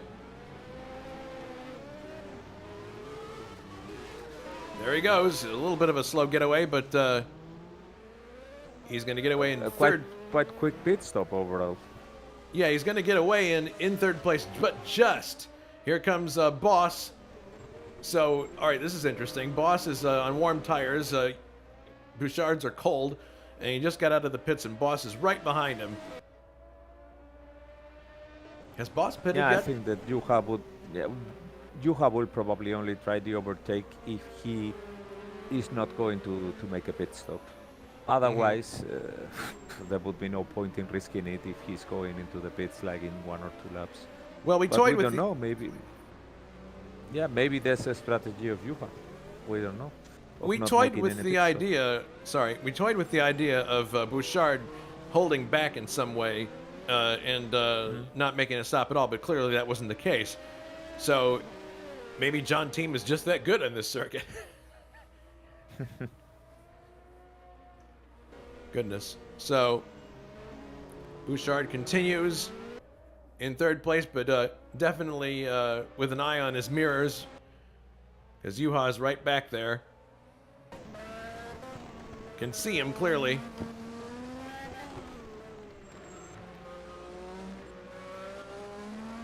So as of now, there are 12 cars left in the race. They are John Team, Gabriel Del Piccolo, Jules Bouchard, Juha Boss, who you're on board with now, Anders Nilsson, Tim Hilla, Grant Radal, Luciano Rocha, Alan Santo, Jan Kowalski, Giovanni Centorami, and Mark Whitman is the last car running. And Juha is right with Bouchard now as they come up Beau Rivage into Massenet.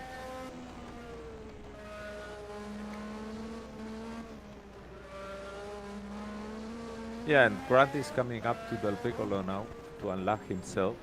But this should be a fairly easy situation given that Del Piccolo is right now not under pressure from anybody else. There you go. There he lets Grant pass. Grant didn't think twice about it. He actually botched it a bit in the chicane. But anyway, he's through. Not And that it's going to affect too much Del Piccolo, because I think he has very, very much control of the situation of the cars Yeah. behind him. And John Tim is too much far away in front. So, I mean, Del Piccolo's opportunity would only be if John Tim botches it on him by himself, be it an accident or because the engine blows. Well- Other than that, I don't think that Gabriel is going to pose any challenge. He's probably right now more focused in keeping the BMW engine alive till the end of the race. Yeah. Well, in any case, now with Grant past his teammate, he has set, a little over half a second or half a minute to make up to catch Tim Hilla. So another BMW powered car. It'll be interesting to see if he can close that gap before the race is over, because we are definitely over half distance at this point. Oops, Grant makes a slight error in the Lowe's hairpin. Oof, yellow flag. There was Mark Whitman there, and fortunately, because the leader was coming, Mark was able to bring back the car to running speed, because that was shaping up to be a quite dangerous situation. Yeah, he lets the leader by here.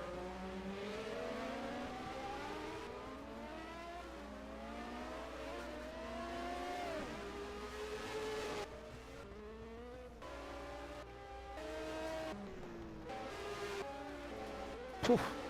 And in terms of real estate, the distance between cars is really amazing. Del Piccolo is now in the swimming pool, while John Tim is heading down to Loers. Yep. Yeah, it's pretty spread out at this point. This might be a good time to go for the trivia question. Mm-hmm. All right. So, the trivia question was...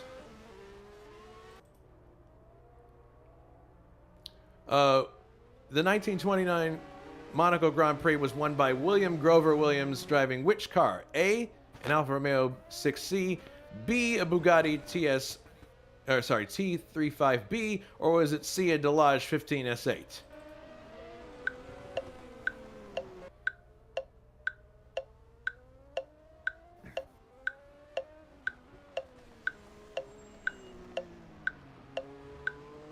Time's up. What do you think? Well, I think the easy and obvious response is the Bugatti, because it was such a successful car, the T35. But knowing you, that must be the bait. Probably the right one is another. But I'll go with the Bugatti anyway. You are correct. It was the Bugatti. Oh, well, okay. Yeah, there's a shot of him crossing the line for those of you on the broadcast watching. Yep. Yeah, the Bugatti, I think if you guessed at the time when the Bugatti was on its prime, because remember back in those years there were so many privates and the life of those cars was stretched incredibly. They were so many years running. But if we're talking of the prime years of that Bugatti, which were I think 5 to 7 years, I mean, if you guessed that the Bugatti T35 had won the race, then you would be right like 9 out of 10 times. Yeah, probably true. Just like if But you then were again, if you were asking a question about, well, like if you were asking a question about McLaren. Uh-oh, Juha boss out of the race. Shoot. Oh, Oh, that Grand happened Prix half Dallas ago engine already, also but- expired. What happened? Engine for both of us. Oh, Yeah. no. Both Grant and you engine. Both Grant. Oh, Grant and... Oh, shoot. See, that's what happens. We go for the trivia question and all stuff starts to happen. That's too bad. I'm sorry about that, Juha. Well, the temperature was always running high despite running low boost, so it was going to expire eventually. It was just a matter of when. All right. Unfortunate. So this is going to cause interesting situations in the top 6 now. Del Piccolo still in second, Bouchard in third, and all 3 of those cars have made pit stops. So has Nilsson. We saw Hilla make a stop, so the top 5 have all stopped. Rocha is in 6th place now, which must be very gratifying for him considering the bad luck he had early on in the race. 7th place is Juha, but you're going to be falling down the order. Santo right now is going to be the benefactor because he is going to jump from 9th to 6th to 7th in just a little bit here. Yeah, 7th, sorry. And this is this is interesting. You look behind him and you've got kind of an intramural battle going on with the Osella team. This is separated by a lap, though. It's not really a battle for position. Kowalski is in 10th, and then Mark Whitman is in 12th, a lap or so in arrears of Kowalski. But you got both. It's nice to see both Osellas running this late in a race, and I kind of suspected that one of them would at least finish, but Kowalski and oh my goodness, Santo just went barreling over the curb at the Newell chicane. That might give an opportunity here to Kowalski. Let's ride on board in the Osella. How often do we get to do that? Not too often. He's right with Santo.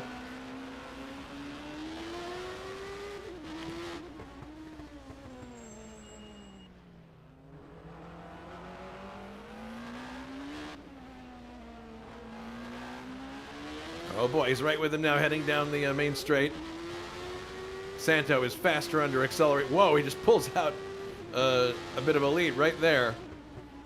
So, my goodness. Heading up the hill now. Looks like Kowalski's better in the twisty bits.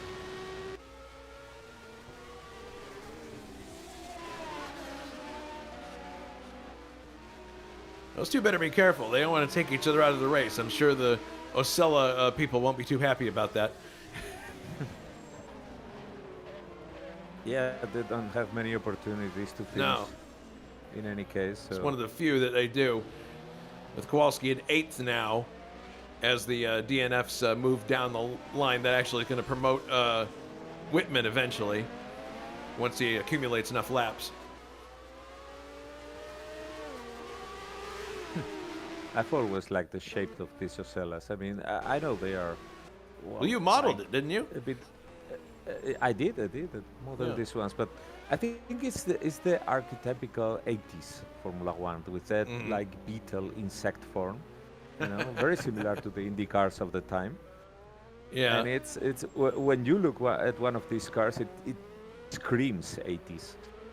If you look at the Williams, for example, well, not so much, but the McLaren and this one are two of the typical cars that you look at them and it's like, oh, this is the 80s, that's for sure. Yeah, the best battle on the track right now is for 7th place between Kowalski and Santo, so we'll stick with this.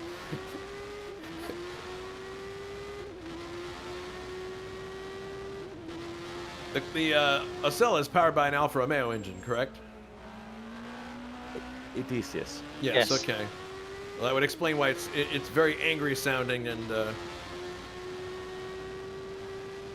wow, well, Santo's able to stretch way out on the straight bits of the course. We'll see what happens when they get down towards Poitiers in the tunnel. We'll see if Jan can reel him in at all.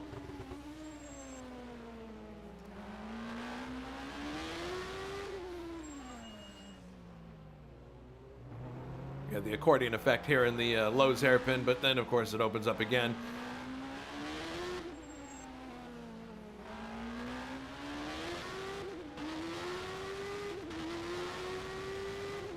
So, Juha, in your case, the engine is hand grenaded? Yeah, out of Raskas, it just went. I missed the gear once, but that was many laps ago. But, well, I think the ambient temperature was slightly too high for the Ferrari. And I was running really low boost to save it, and didn't help. Well, it's too bad. Your teammate suffered an accident at Newell chicane earlier, so not a good day for Ferrari. No, we had really good pace. We could have had points, but nope, not today. I'm surprised by John Team's pace though. Couldn't anything against that. It is surprising, especially considering earlier I on think in he the... hasn't stopped, or unless No, he I'm has. mistaken. He has. Oh yeah, sorry. He had Sorry, I an missed that insane... one. So, and Giovanni Santorami, who is 9th, is now in the pits. And, well, Mark Whitman, who is 10th, is actually right now following his teammate up into the casino. But, I mean, this will be for position, even if it's a very long shot. No, Santorami is coming out. No problem for him. Santorami 9th, running the AGS. So yeah, this is definitely a race where certain drivers who typically don't score points or don't do well, or more accurately, cars that don't typically score points or do well, find a way to shine. So Yeah, lots of TV time for them here. lots of TV time. This is probably the most TV time the Osella team is going to get all year. Well, it's a story with daughters in the hair. Yeah, and they're right on track with each other. So this will be the whatever brochure for their press kit for 1987 will have pictures from this event on the cover with both cars in line. Most likely. I'm tempted to grab one of these for Detroit so I can drive into my home race. But knowing, oh my goodness, Santo has made a big mistake there. Ran wide, and now Kowalski's right with him. But if Santo just puts his foot down, he should be able to drive away. But that was close. Santo made an error there, and Kowalski was almost ready to pounce. So the pressure might be starting to get to Santo here.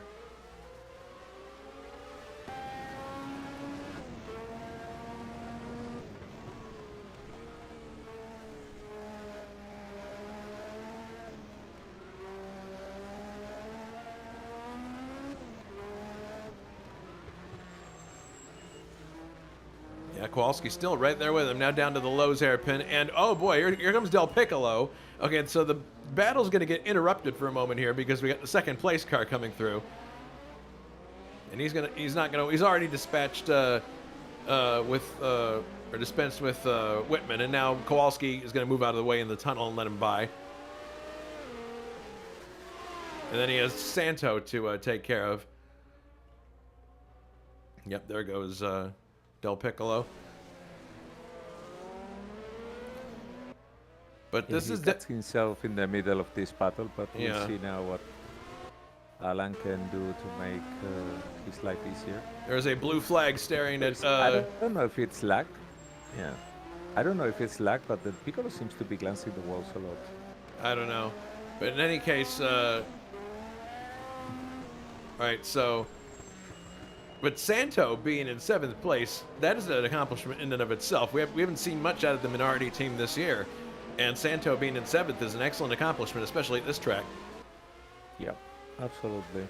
I mean, just finishing is an accomplishment. Yeah, that's an accomplishment here. On the cake, but okay, so both cars really. Race. Okay, so now with the cars out of the way, we got about 30 laps to go, a little less than. Where there are now 10 cars left in the race, which is not unexpected. This is a car killer, this race, and if you don't eat concrete or Armco, you're going to blow the engine one or the other. It's usually the fate that befalls you. And it's that's not exactly a positive outlook. And it's an Osella press kit show. Bouchard is about to lap the Ozellas now. Yeah. It's an Osella press kit show. Kowalski's signaling pits. Kowalski's signaling pits now. I don't know if he's going to the pits this time. It could be an automatic snap-on. Bouchard is in 3rd, and he's now overtaking them. So, yeah, it must be frustrating knowing you have a shot at the car in front of you, and you have to keep stopping what you're doing to let the leaders by. But to be fair, there's only 10 cars on the track, so there should be plenty of room for everybody at this point.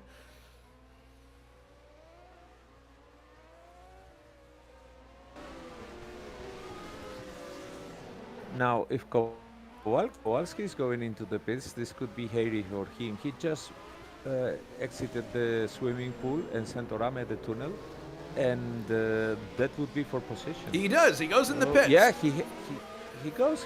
Let's see what Santorami does, because... Okay, Santorame now in the swimming pool. This could be quite tight for Kowalski. Santorame now on the backside of the pits. Kowalski still there. Now coming to the last turns. Kowalski still standing. Oh boy. Well, It's gonna be giving close. a lots of rest. This is gonna be Wow, close. that's going to be really tight. No. Yes. Oh, he Santorame just is- got around him. Centurami Yes. is now in 8th place. And that's quite a sizable gap. Oh, Kowalski Cold just tires? yeah, cold tires for Kowalski for sure right there. He's got to watch it. But yeah, it was very, very close between himself and Centurami. I think they're getting up to temperature now, so. So now we're back Yeah, to well, a sit- he will have to make it now in the truck. The overtake. Yeah, that's it. That was the last of the major stops. So, 53 laps. This is lap 53 now that John Team is on. So the race is winding down here in the closing stages. I gotta say, I'm really impressed with the performance of John Team. And I just had a thought. I had an inkling that he was going to spring some kind of surprise in the start. Wasn't quite the start I expected, but I wasn't expecting him to be this dominant. This is the kind of dominance we would have expected from Bouchard. But he was there all week on the points. I'm sorry, not the points chart. He was there all week on the speed chart, like running third in terms of lap speed. But it's not overall speed on a lap that counts. It's your pace in a race that really counts. So.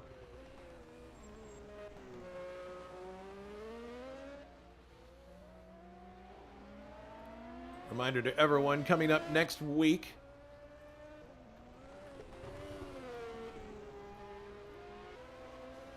if I can find it, there it is. The pro cars go back in action this time at Hockenheim. So you get to see a bunch of people try really hard to bring their cars to a halt and then speed up again. A bunch of times. 20 to be exact. So, Many times a lot. many times, actually, yeah. It's challenging. I finally found I was practicing the other day, and the car was just going out of control every time I tried to brake, and I finally managed to get a gearing combo and brake pressure combo. Giovanni that has worked. retired. What? Giovanni retired. Oh Engine. no! Exit of casino. That's too bad. Yep, there he is. Yeah, black smoke. He's parked across from the tip-top bar on the positive side, so he can go there. But no, he's taking the car back to the garage. But that's too bad, because it's very rare that you see an AGS do so well. And oh man, that's too bad. Oh, look at this now. Whitman. Well, he's with Santo. This isn't actually for position. No, there's a bit between them, I think. Yeah. Lap or One two. lap. One One lap. lap between them. Who knows if he could unlap himself and Well, here's the interesting bit. If he harries Santo enough, he may slow him up yeah. and might do some good for his teammate, Jan, who's on fresher tires. But there's still quite a distance there. I've got the impression that Anders Nilsson is driving an engine safe mode because there's not a lot of noise coming from that car. And he was close to Bouchard, but not anymore. Well, not anymore. Not as close as before. Well, Bouchard is 6 seconds behind Gabriele Del Piccolo, so if all of them, I mean, if the people of Yeah, them start going, Anders was into 5 behind, defensive but now mode. he's nearly 8. yeah, but anyone who is going into defensive mode has someone right behind him, except in the case of Anders. So if Gabriele slows down a bit, 5 seconds, that's not a lot with Bouchard, and the same goes for Bouchard versus Anders. So Anders is the only one who can take it easy here. I think he is, yes.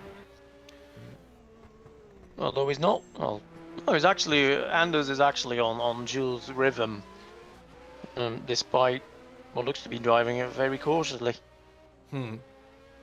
Well, he's probably. Jules is certainly getting closer to Del Piccolo because there is only a 4-second gap now. Well, I think if anybody, I mean, certainly people at this point have got to understand that these can't all be, I mean, some of them are crashes, but obviously some of them are engine failures. So if I were on the track still, I would be driving within myself to see that I got to the end. Well, that's what I tried, but my car didn't agree. Yeah. John is a minute and a second in front of Del Piccolo. So really, it's his race to lose. Del Piccolo second, Jules in third, Anders in fourth, which is the best showing by a Team Haas car this year. That's fantastic. Hillett in fifth. Sixth is Luciano, so could be a good points paying day for a Lotus. Seventh is Santo, but he's got a long ways to go. I think he's actually a lap behind Rocha right now, so there's no chance of him really catching him unless something goes wrong with Rocha. Kowalski in 8th place. 9th is Mark Whitman, and that is the last of the cars running. With Centurami's retirement, there are 9 cars on the racetrack at this point.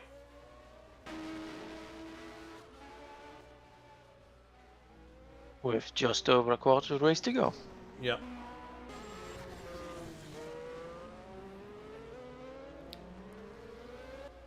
So looking at the points chart as it stands right now, the question becomes, what is this going to do to the points battle? I mean, team is not even in the top 5 at the moment, so it's not going to shake it up too much. I think the person who's going to lose people are going to lose the most are Ray Radal and David Saber because they're not in a position to score. And Jonathan's they're going to fall down the chart. Perhaps. Actually, the only person on this list that's going to score points if Bouchard is Bouchard. That's it. So now that I think about it, so for 2nd through 5th, it's kind of it's not a good race. No, as far as Bouchard keeps it in there. He's not the winner of the race, but in the point standings he is anyway. Yeah, it'll be great for the Constructors' Championship for Lotus. It'll give them a big boost. And actually, it'll break the tie at the top right now, because right now they're tied with 21 points with Marlboro McLaren, so that'll break that tie. Number 2 and 3 are not going to score anything tonight. So. Yeah, but we do have Ligier leading the race, and we do have one Brabham out there in 2nd place, so that'll elevate them. So, not even that. Both can win. They can maybe swap places if the Ligier ends up end of the Brabham, but yeah, that's all they're gonna do. Because they're still too far behind Ferrari.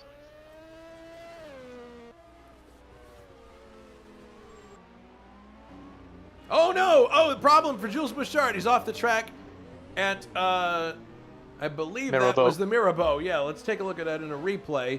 I'm not sure what happened here, but we'll find out in short order. He heads down to the Mirabeau.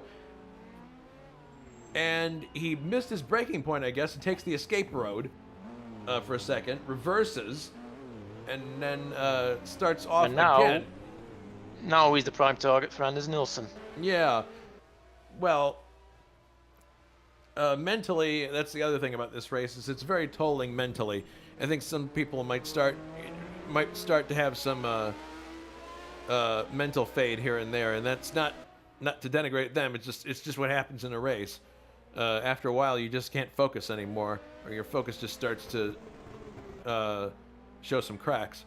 And now, yes, Nilsson is right with him, a chance for possibly a Haas car to be in the top 3 on the podium. And he's right with Bouchard now. Meanwhile, Whitman has unlapped himself from Santo. Okay. Whitman running in 9th place, last car on the track. Yeah, Santo is trying to lap him again.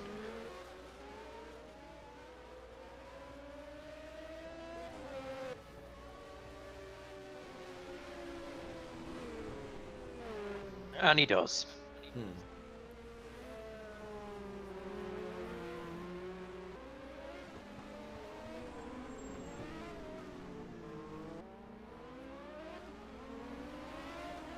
Well, Bouchard is asserting himself here and staying ahead of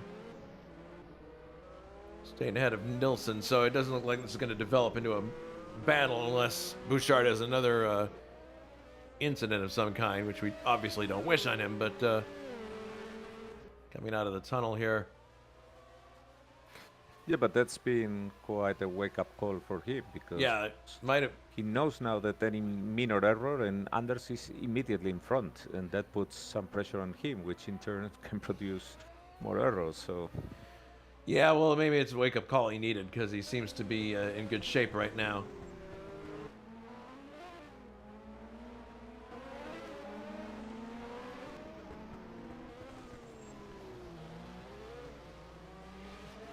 Santo continues to get harried by Whitman. They're a lap apart, but it's quite an interesting battle to watch. Italian backmarker battle. Kowalski is at the at Poitiers right now as they exit the tunnel, so there's still quite a distance there to make up. 14 seconds to be exact, 14.6 seconds between the tunnel and Poitiers, tunnel exit in Poitiers. But I don't know. We'll see what happens if because Kowalski knows. Whitman could help his teammate here by harrying Santo, slowing him No, that's down. exactly what's happening. He's harrying Santo, and just him being there, just behind him, means that he has to keep an eye there and not looking out front all the time, and that in turn could cause Kowalski to close. And there's still a lot of racing left. The race isn't quite over yet, so and Kowalski is smart enough to know that we maybe haven't seen all of the DNFs yet. And if that's the case, if he can get himself into 7th place, he'll be poised to potentially be in the points. So you definitely never give up in a situation like this.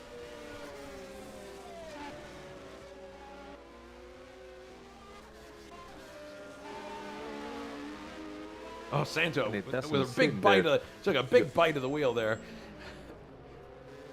I think Anders is now really trying hard to catch Jules Bouchard. He's really slowing that much. Yeah, going back to the Nilsson-Bouchard situation here. Still about the same.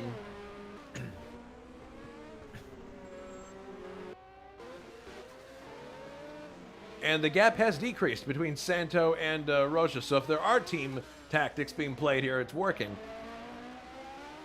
Kowalski is reeling Santo in very slowly. About to be lapped by Luciano in the Lotus. Oh yeah, here he is. He sees this battle right in front of him. Yeah, Whitman closes it. Ooh, that's Oh shoot! Whitman goes. Oh my goodness! Whitman went on the inside. Yeah, that wasn't expected. Chain reaction. Santo checks up and almost gets collected by Luciano. That would be the second time. I think he hit him. Let's have a look at a replay of that. Obviously. My goodness, that was a very, very combustible situation. Yeah, there goes Whitman by on the inside, and oh, there was contact there. Yeah, Santo checks up, and Luciano wasn't expecting that, and then finally gets by on the inside. But my goodness, that was very. So now and the gap between Santo and Kowalski is down from 12 to 6 seconds now. Yeah, exactly. That was so. Yeah, there you go. So there could potentially be a battle here for 7th place. Luciano is now flying up the road. Whitman will probably get overhauled by him in a second, but more importantly, Kowalski, you're right, is only 6.5 seconds behind. That's incredible. He closed a Whitman giving plenty of space there. He closed 7 seconds in just about a couple of laps, simply because of that. Half a lap even. Yeah, just simply because of that lapping situation. Yeah.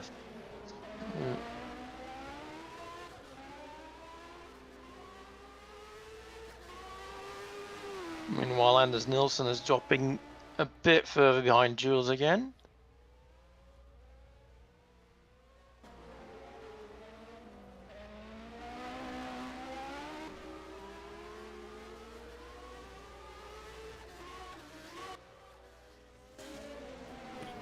Yeah, it's down to 6 seconds even now.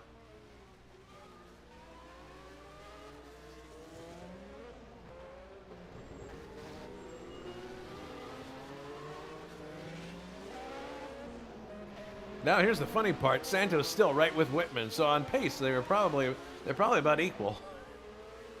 So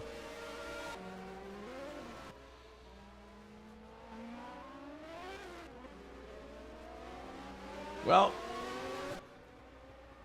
John is on lap 62 and seems to have found a great rhythm with this car. Kowalski now 4.5 seconds behind Santo. Whoa. And stuck behind Whitman. And Santo is stuck behind Whitman. So now here's more team tactics. Yeah, this is... It's interesting. I wouldn't say crawling, but yeah, no, it's No, letting now he him gets by. Now he gets by. And then decides he wants to try again. No. So while all this is going on, it's just letting Kowalski just reel them in. There he is. Now he's almost in the picture with them. Yeah. There he is. He just now in the picture. You can see him. He's back there. So Santo soon may have to deal with Kowalski in a very eager position to move up one place. And he's closed in another second. Oh my goodness. John Team retired. John Team is out. Oh no! The engine the expired leader! on the start finish straight with a big buff of Oh my fire. goodness. Flame. Well, we were worried about this. We thought that, you know, maybe Well, I there might- mentioned it. I mean, he was hitting the red limiter, and I mean, Yeah. to me, the RPMs look too high on many instances. But you can hear the He was licking very- flames. I could very never quick keep and up at that not pace, letting so he must have been taking more risks than we did. Well, the people behind him did. Well, we were This afraid it might elevates happen. Gabriele into the lead. Our leader is now Gabriele Del Piccolo in the Brabham, a very unlikely car to be having success at this track. But you picked a Del Piccolo, Alberto, so there you go. well, it isn't And- over yet. Far from that. So Yeah, let's I see. know, but now look at what this will do to the standings. Del Piccolo leads. It means Bouchard is back to second. Nilsson third in the Haas entry. The Highest highest fourth, and Santo brings the Minardi into the points if he keeps it going for another 2 laps. Minardi is in the points, and maybe, but then Or it along could be an comes- Ozella. or it could be an Acela in the points because Kowalski's closing. So we got a lot of bizarre situations here as Gabriel dispatches with one of the Ozellas. He's going. Oh yeah. no, Santo! Santo has run off at the. Now this is there it very is. interesting. There it is right there, Kowalski looking to go And left Kowalski side. misses shift. Yeah, but Del Piccolo's in the miss. Oh, they collide and yeah. Oh, yeah. I think Santo collided with Whitman there, and Kowalski now theoretically has the final point. Yeah, here's the replay. You see the leader in front of you. Whitman's there. My goodness, what a traffic jam. Santo, and it was Whitman boxed in. If I'm not mistaken, he boxed in Santo for just that brief second, and that was enough for Kowalski to get by. You want to talk about team tactics? Let's look at this again. Look at this. Yeah, that's exactly what happened. He boxed him in on the outside. They're exiting the turn. He's right there with him. And I mean, it's hard to coordinate stuff like this, but man, Alan Santo is signaling pits. he hasn't For the stopped record. yet. Maybe. No, but he's showing the wrench tool, and Oh, and he's going rather slow. And Mark Whitman, interestingly, then falls right behind after the. I wonder if Alan has a puncture, possibly. Well, we'll see. Which is, yeah, it's unfortunate because this would have been a very nice battle for the final point. It would have Supposing been. they both realized they were on for that. Well, it means that Osella is in the points, believe it or not, and it was that momentary bit of confusion with the leader lapping them, and just all that confusion going on around him, and it was just enough for. Alan's about to be lapped by Anders. Mm, Sportingly letting him by. yep. We'll see if he goes for pits.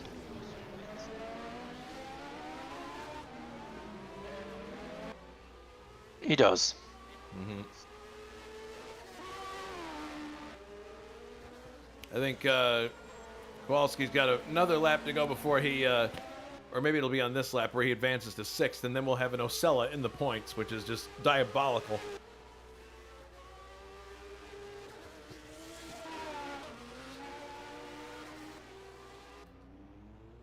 Both Ligets in the garage, not the way they wanted things to end. Really unfortunate. But Rocha in 5th now, top 5 finish potential for him. And Bouchard in 2nd. So it's a great day for JPS Lotus in terms of constructor points. And Nilsson finishing 3rd, if he can do that in the Haas, is an amazing accomplishment.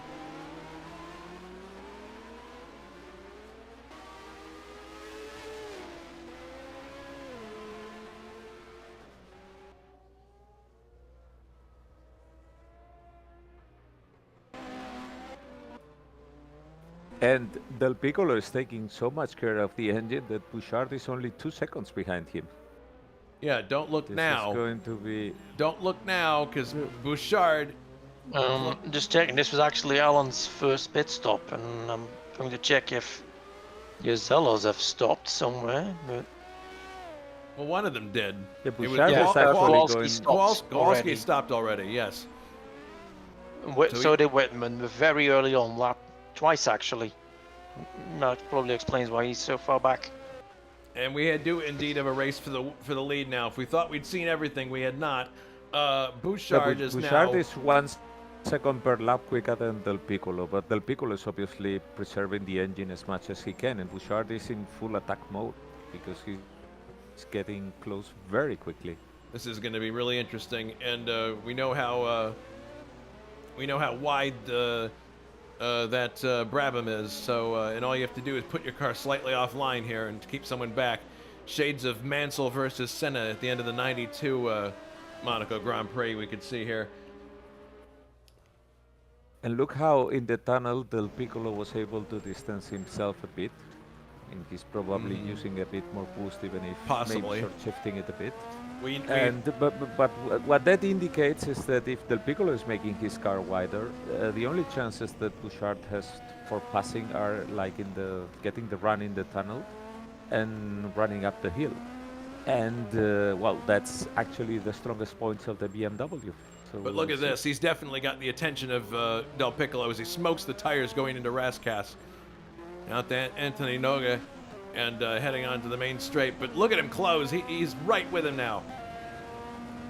Del Piccolo is already placing himself in the middle of the track. You can see that. No, it's all you have to do around here. You just have to place your car slightly offline. Just slightly. And that's enough. That 3-stack Armco. I mentioned before that I'd been to Monaco. One of the neat things about it is because the race runs every year, they have distinct places along the route where they put the posts in for the Armco. And you can see them. They're little square openings covered by a little panel, and it says Circuit de Monaco or something on the cover. So they're assured that the barriers are put in the exact same spot every year. Yeah, look at it here. He's stretching it. He got Yeah. a better run out of that corner. It's Beamer power there. Into the... Now this is exciting. We've seen everything today. Mischief by Bouchard. Ooh. Don't want to be doing too many of those, especially this late. Look at how fast he whips through the swimming pool. The swimming pool is one of my favorite parts of this track. It produces incredible shots. Up the short hill, the final corner. Very good exit here by Yeah. Del Piccolo. If he keeps doing that, it will be very hard for Bouchard to make a pass. Mm-hmm.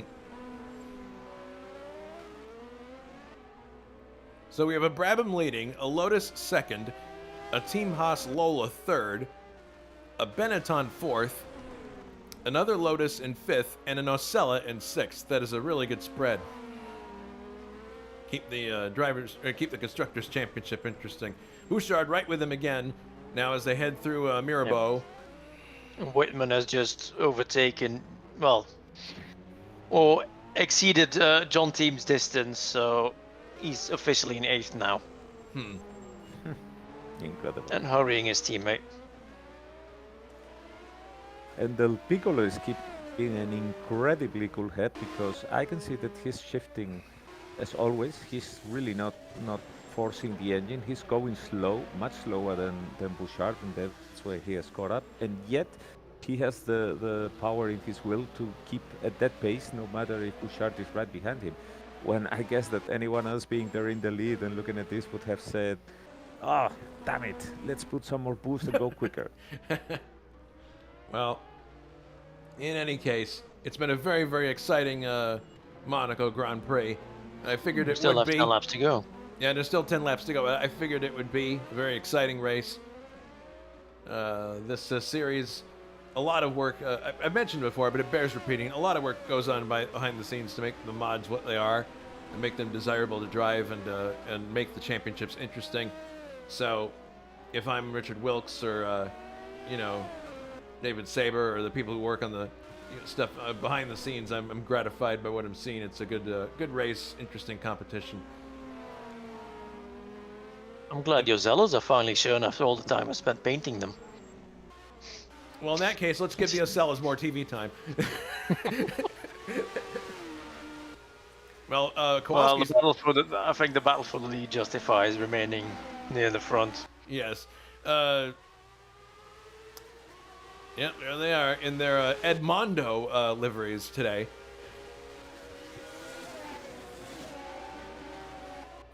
Which was a building company, I think. Yeah, it is. That's what it says on the side anyway.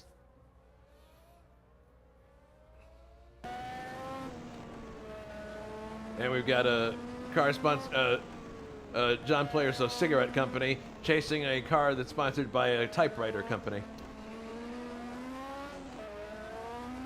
Yeah, one of the funny things when we were actually doing this mod is when you had to go on the hunt for logos and that for the sponsors to paint the skins and that, and you start realizing, well, this is 86. I mean, there are so many companies that have simply vanished, disappeared completely. I mean, and we're talking here about companies that got to sponsor Formula One teams, even if it were humble ones. Okay, they're heading up the hill now to Massenet, and Rocha is just ahead of them here. Interesting situation. Rocha gets out of the way.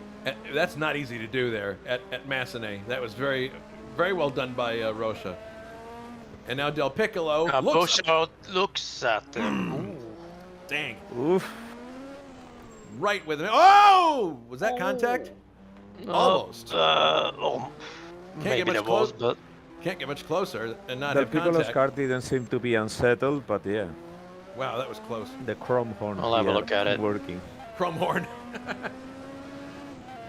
That's is chrome horn exclusively a NASCAR term, or is it used by other people too? Other Well, series? he got his nose in his exhaust, I'll tell you that. Chrome horn. Oh, look to the inside! There he man. goes. He nearly tricked him. Nearly. Did they deal him a dummy? Very good move by Bouchard. Quick response by Gabriele, but Man. that was really masterful from Bouchard. Not the ideal location, though. But that's the place that you need to overtake sometimes, because if you are going to try to do it in the typical, then it's easier to defend. I think Bouchard's opportunity is actually surprising the people. All right, there are now 8 laps to go in the Monaco Grand Prix, and you're watching the battle for first place between Bouchard, the points leader, and Gabriel Del Piccolo, the driver of the Brabham, just ahead of you, is in the lead. And what a boost that would be for Brabham in the points standings for the championship. He looks down the inside again. This is where it happened before. Not going to happen here. Does he dare try? I mean, it's so tempting to try to just take the inside line away on on that turn, but it never works. It never works. No, because it involves shoving the other car Yeah, out of the way. It's not a very sporting way to take a position. But Whoa, look at him now. Yeah, he's taking up the boost. He's really getting anxious.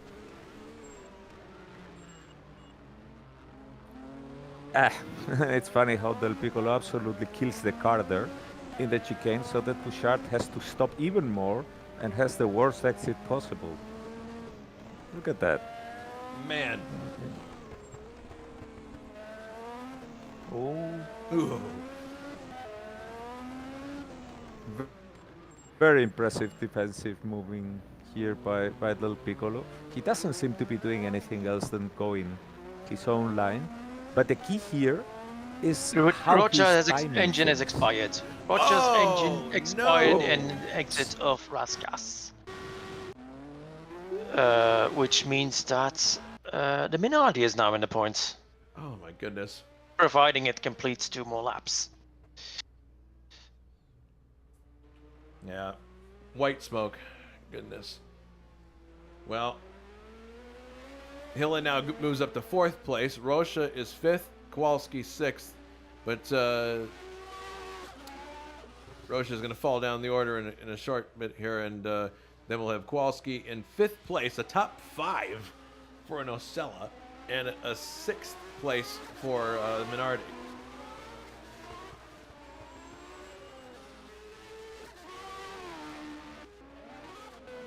That's some small consolation for Santo, having lost the points position. Oh no! Anders Oh has no! retired. Oh, Whitman! Anders has retired. Engine no. blown, exiting Sandivot. Oh my goodness!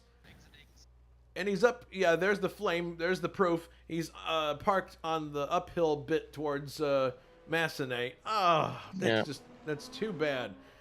So now, what do we got? We could theoretically have 2 Ozellas scoring points. That's incredible. Whitman actually had made an error in front of Santo. Whitman's going to have nightmare, or Santo's going to have nightmares about Whitman. But look at this. Bouchard right with the leader now. Looking for a way by. Here he comes, here he comes. Yep. Oof. Yes, there are popes everywhere. David Young pointed The out. problem here is that Del Piccolo is blocking very well, but he's starting to become a bit predictable. So we will see if Bouchard is able to make the most out of it, because Del Piccolo is driving very steady the line. He's timing it very well to cut the throttle so that Bouchard needs to back off, and he's always that split of a second behind him when it comes to going on the gas. But he's becoming very predictable, and I can see that Bouchard is already trying to explore some other ways to pass. So Yeah, what he's been doing is not working, so he has to think of something else. That's really unfortunate, though, for Nilsson. That would have been an incredible accomplishment in a Haas Lola. But the battle truly is at the front right now between Del Piccolo and points leader Jules Bouchard. and this could spell points for both Ocellas. It is if the last 2 laps. It is, will. I tell you. This could mean I'm not sending a. Well.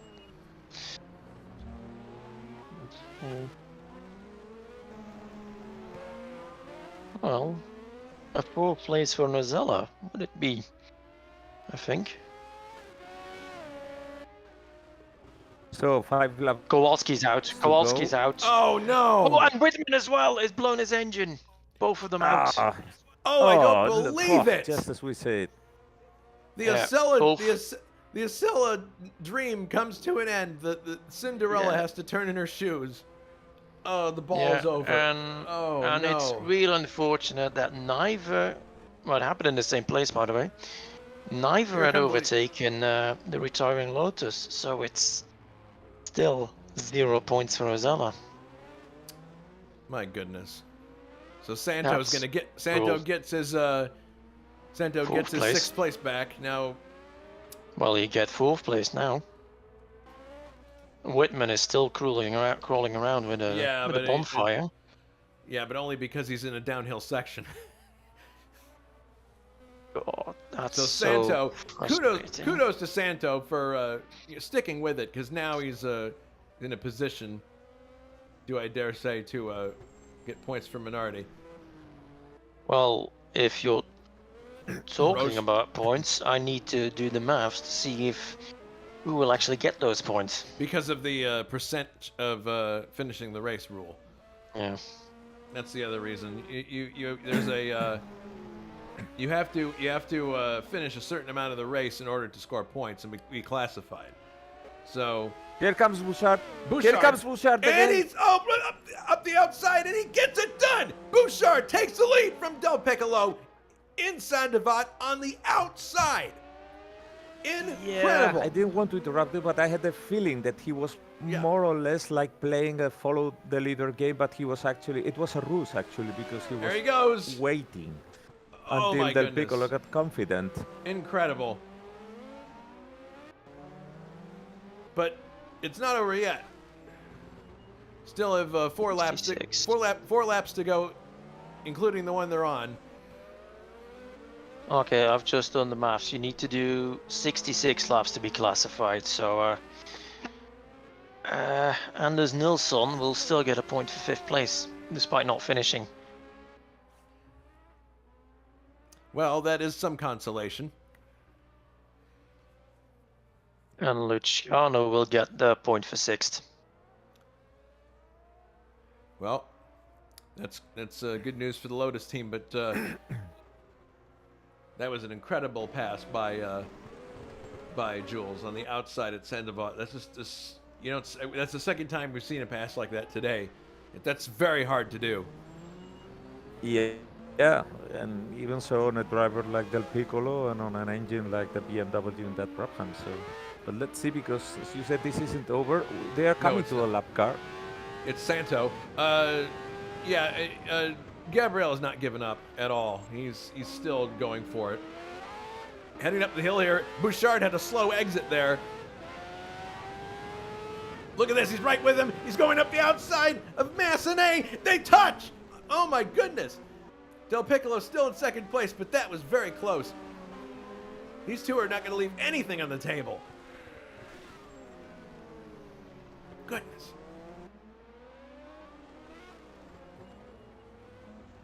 Well, the canonical place will be here down the tunnel, getting the run. Right with him now. Right with him. Did he hit there? No, he's just taking the widest possible entrance out of Poitiers that he can take. Poof! What a traction that Lotus has. He basically slingshot out of that corner. When they come by, there I will be think 2 for laps Del to go. Piccolo, the opportunity is better on the main straight.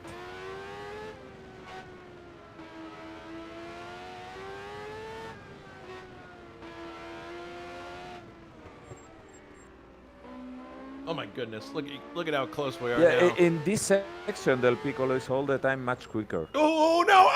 Oh shoot!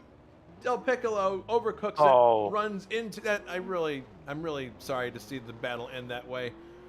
Del Piccolo overcooked it and ran into just kissed the tires at. I'll say this for him: he gave it everything he had, but he just overcooked it and kissed the tires at the Rascas. Not that his position was in danger, but I mean, this is probably he was very lucky, because had he destroyed the front wing there, he would have been overtaken by Tim Hill in the pits. So, 5th and 6th will score this points. seems to be. Well, they will score points, yes. Okay, that's good to know. Thank you. Well, wait, because there three- are still laps to go. There Well, are they will laps to score go. We points. They don't need to know do what engine 66 could be laps. lurking. Minardi in Oh. 4th. Well, 5th and 6th are sure. That's Yeah. is that Minardi engine smoking? Oh no. It's buffing smoke. Oh Look at no! it. Are you kidding me? I'm Good not. grief. It's smoking. Oh, White good smoke. grief. New Pope. Someone Italian car. tells Santo to turn the boost all the way down and just drive slowly. Unbelievable. It's Well, he's already doing that. I mean, he's at 7,000 RPM. at the very most. He's really pedaling it. Yeah, he's trying his damnedest just to cruise around. No, it's Oh. gone. It's dead. Oh no! Well, good grief. Unbelievable. Well, So he'll still get the points for Close yet fourth. so far. And that's a true That's a credit to him. Consolation. Yeah, he'll get the points. Tim Hill running alone in third and pretty much coasting home at this point. And we are on the final lap now. The race, a race that saw early domination by John Team. We suspected that maybe he was pushing too hard. Turns out he was. And who would have thunk it? This guy Bouchard's going to win another one. In the end, here we are back with Bouchard at the front of the field. So, racking up the points.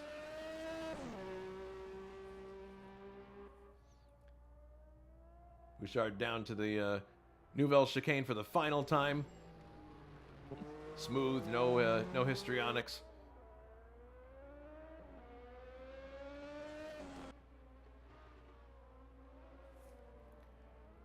Through the swimming pool for the last time.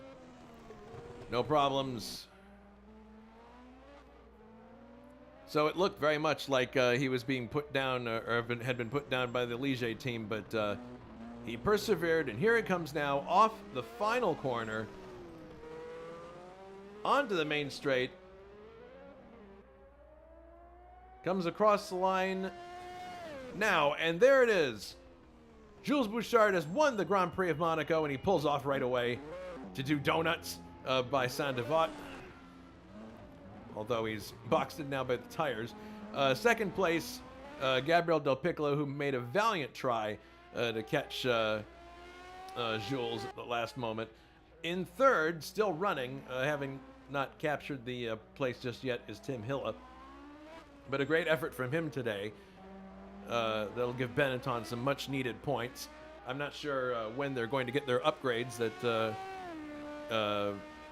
have been talked about that are needed so desperately. But in any case, here's Tim Hilla coming down to the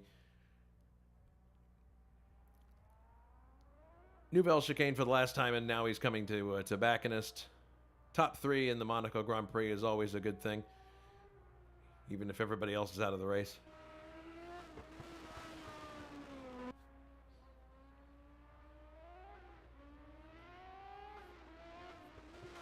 Alan Santo on the YouTube chat, happy for his first ever points. Well, congratulations! Oh, whoa! Tim Hill has spun out. Oh goodness! Tim Hill has spun out at Rascas, the exit of it, and he's like, "Okay, let's just get it over the line." Okay, Hill. No, yeah, the danger here is like hitting the limiter with the engine and blowing it. But fortunately, he seems to have been able to. Yeah, there he goes. He's like, "Okay, we're done." Okay. And now here are the rest of the cars. Yeah, let's stunt it through the...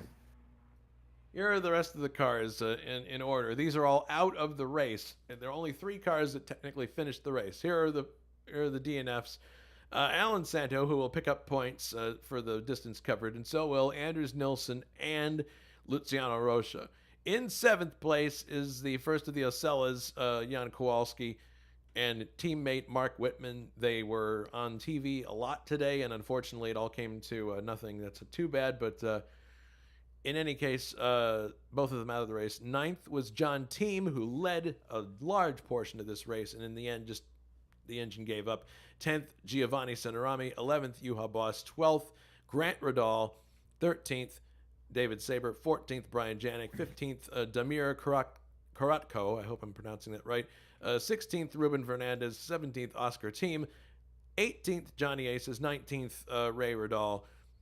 20th, Dave Miller. 21st, Richard Coxon. 22nd, Jakob Fredriksson. 23rd, Francisco Amaral. And 24th and last, K.O. McKeels. So that was the Grand Prix of Monaco. Thoughts, gentlemen? Oof. Yeah. I mean, yeah, some quite interesting things. First of all, it doesn't matter how quick you go if you're destroying the car. That seems to have been the case for John Tin. It's a shame we didn't get to see what Oscar could have been doing because the Ligiers were running well here. For the second place, I think that Del Piccolo is by now showing a progression that is quite remarkable here in this season. So he seems to be someone to be watching towards the end of the race. And other than that, Benettons, I mean, we really need to get those upgrades and see what the car can do because, I mean, Tim Hille brought it to third here and Richard Cosson went out, but the car is there and there is a promise of something really good. Yeah. Joining us We from have the green Gabriele room. in the booth. Sorry about that. Joining us from the green room is second place finisher Gabriel Del Piccolo. Gabriel led a good chunk of the race there towards the end, but in the end, Jules ended up taking the win. Take us through those last laps. It looks like you had him in a couple of spots, but just couldn't find enough room to get by. Yeah, I mean, he overtook me by boost gauge because in this moment his acceleration was absolutely untouchable for me, and I was struggling with engine because I was aware the engine was so fragile, so I didn't want to pull out everything about the engine and didn't want to ruin the race with hitting too much the rev limiter.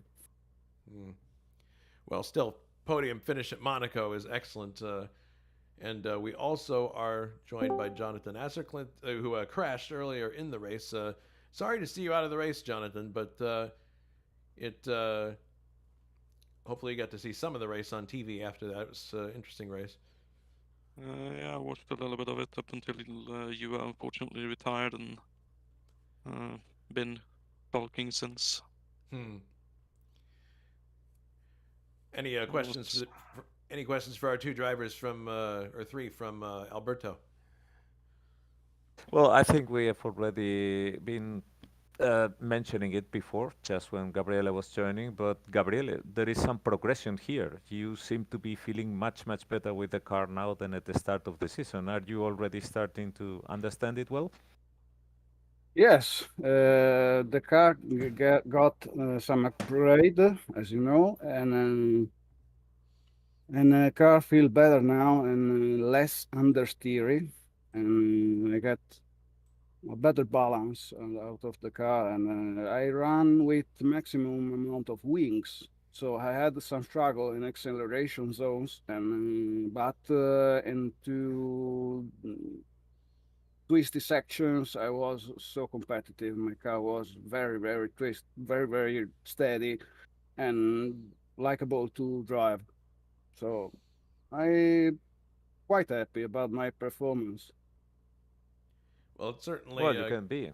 Coming to Canada, it will be something interesting to see how the Brabham performs there. Yeah.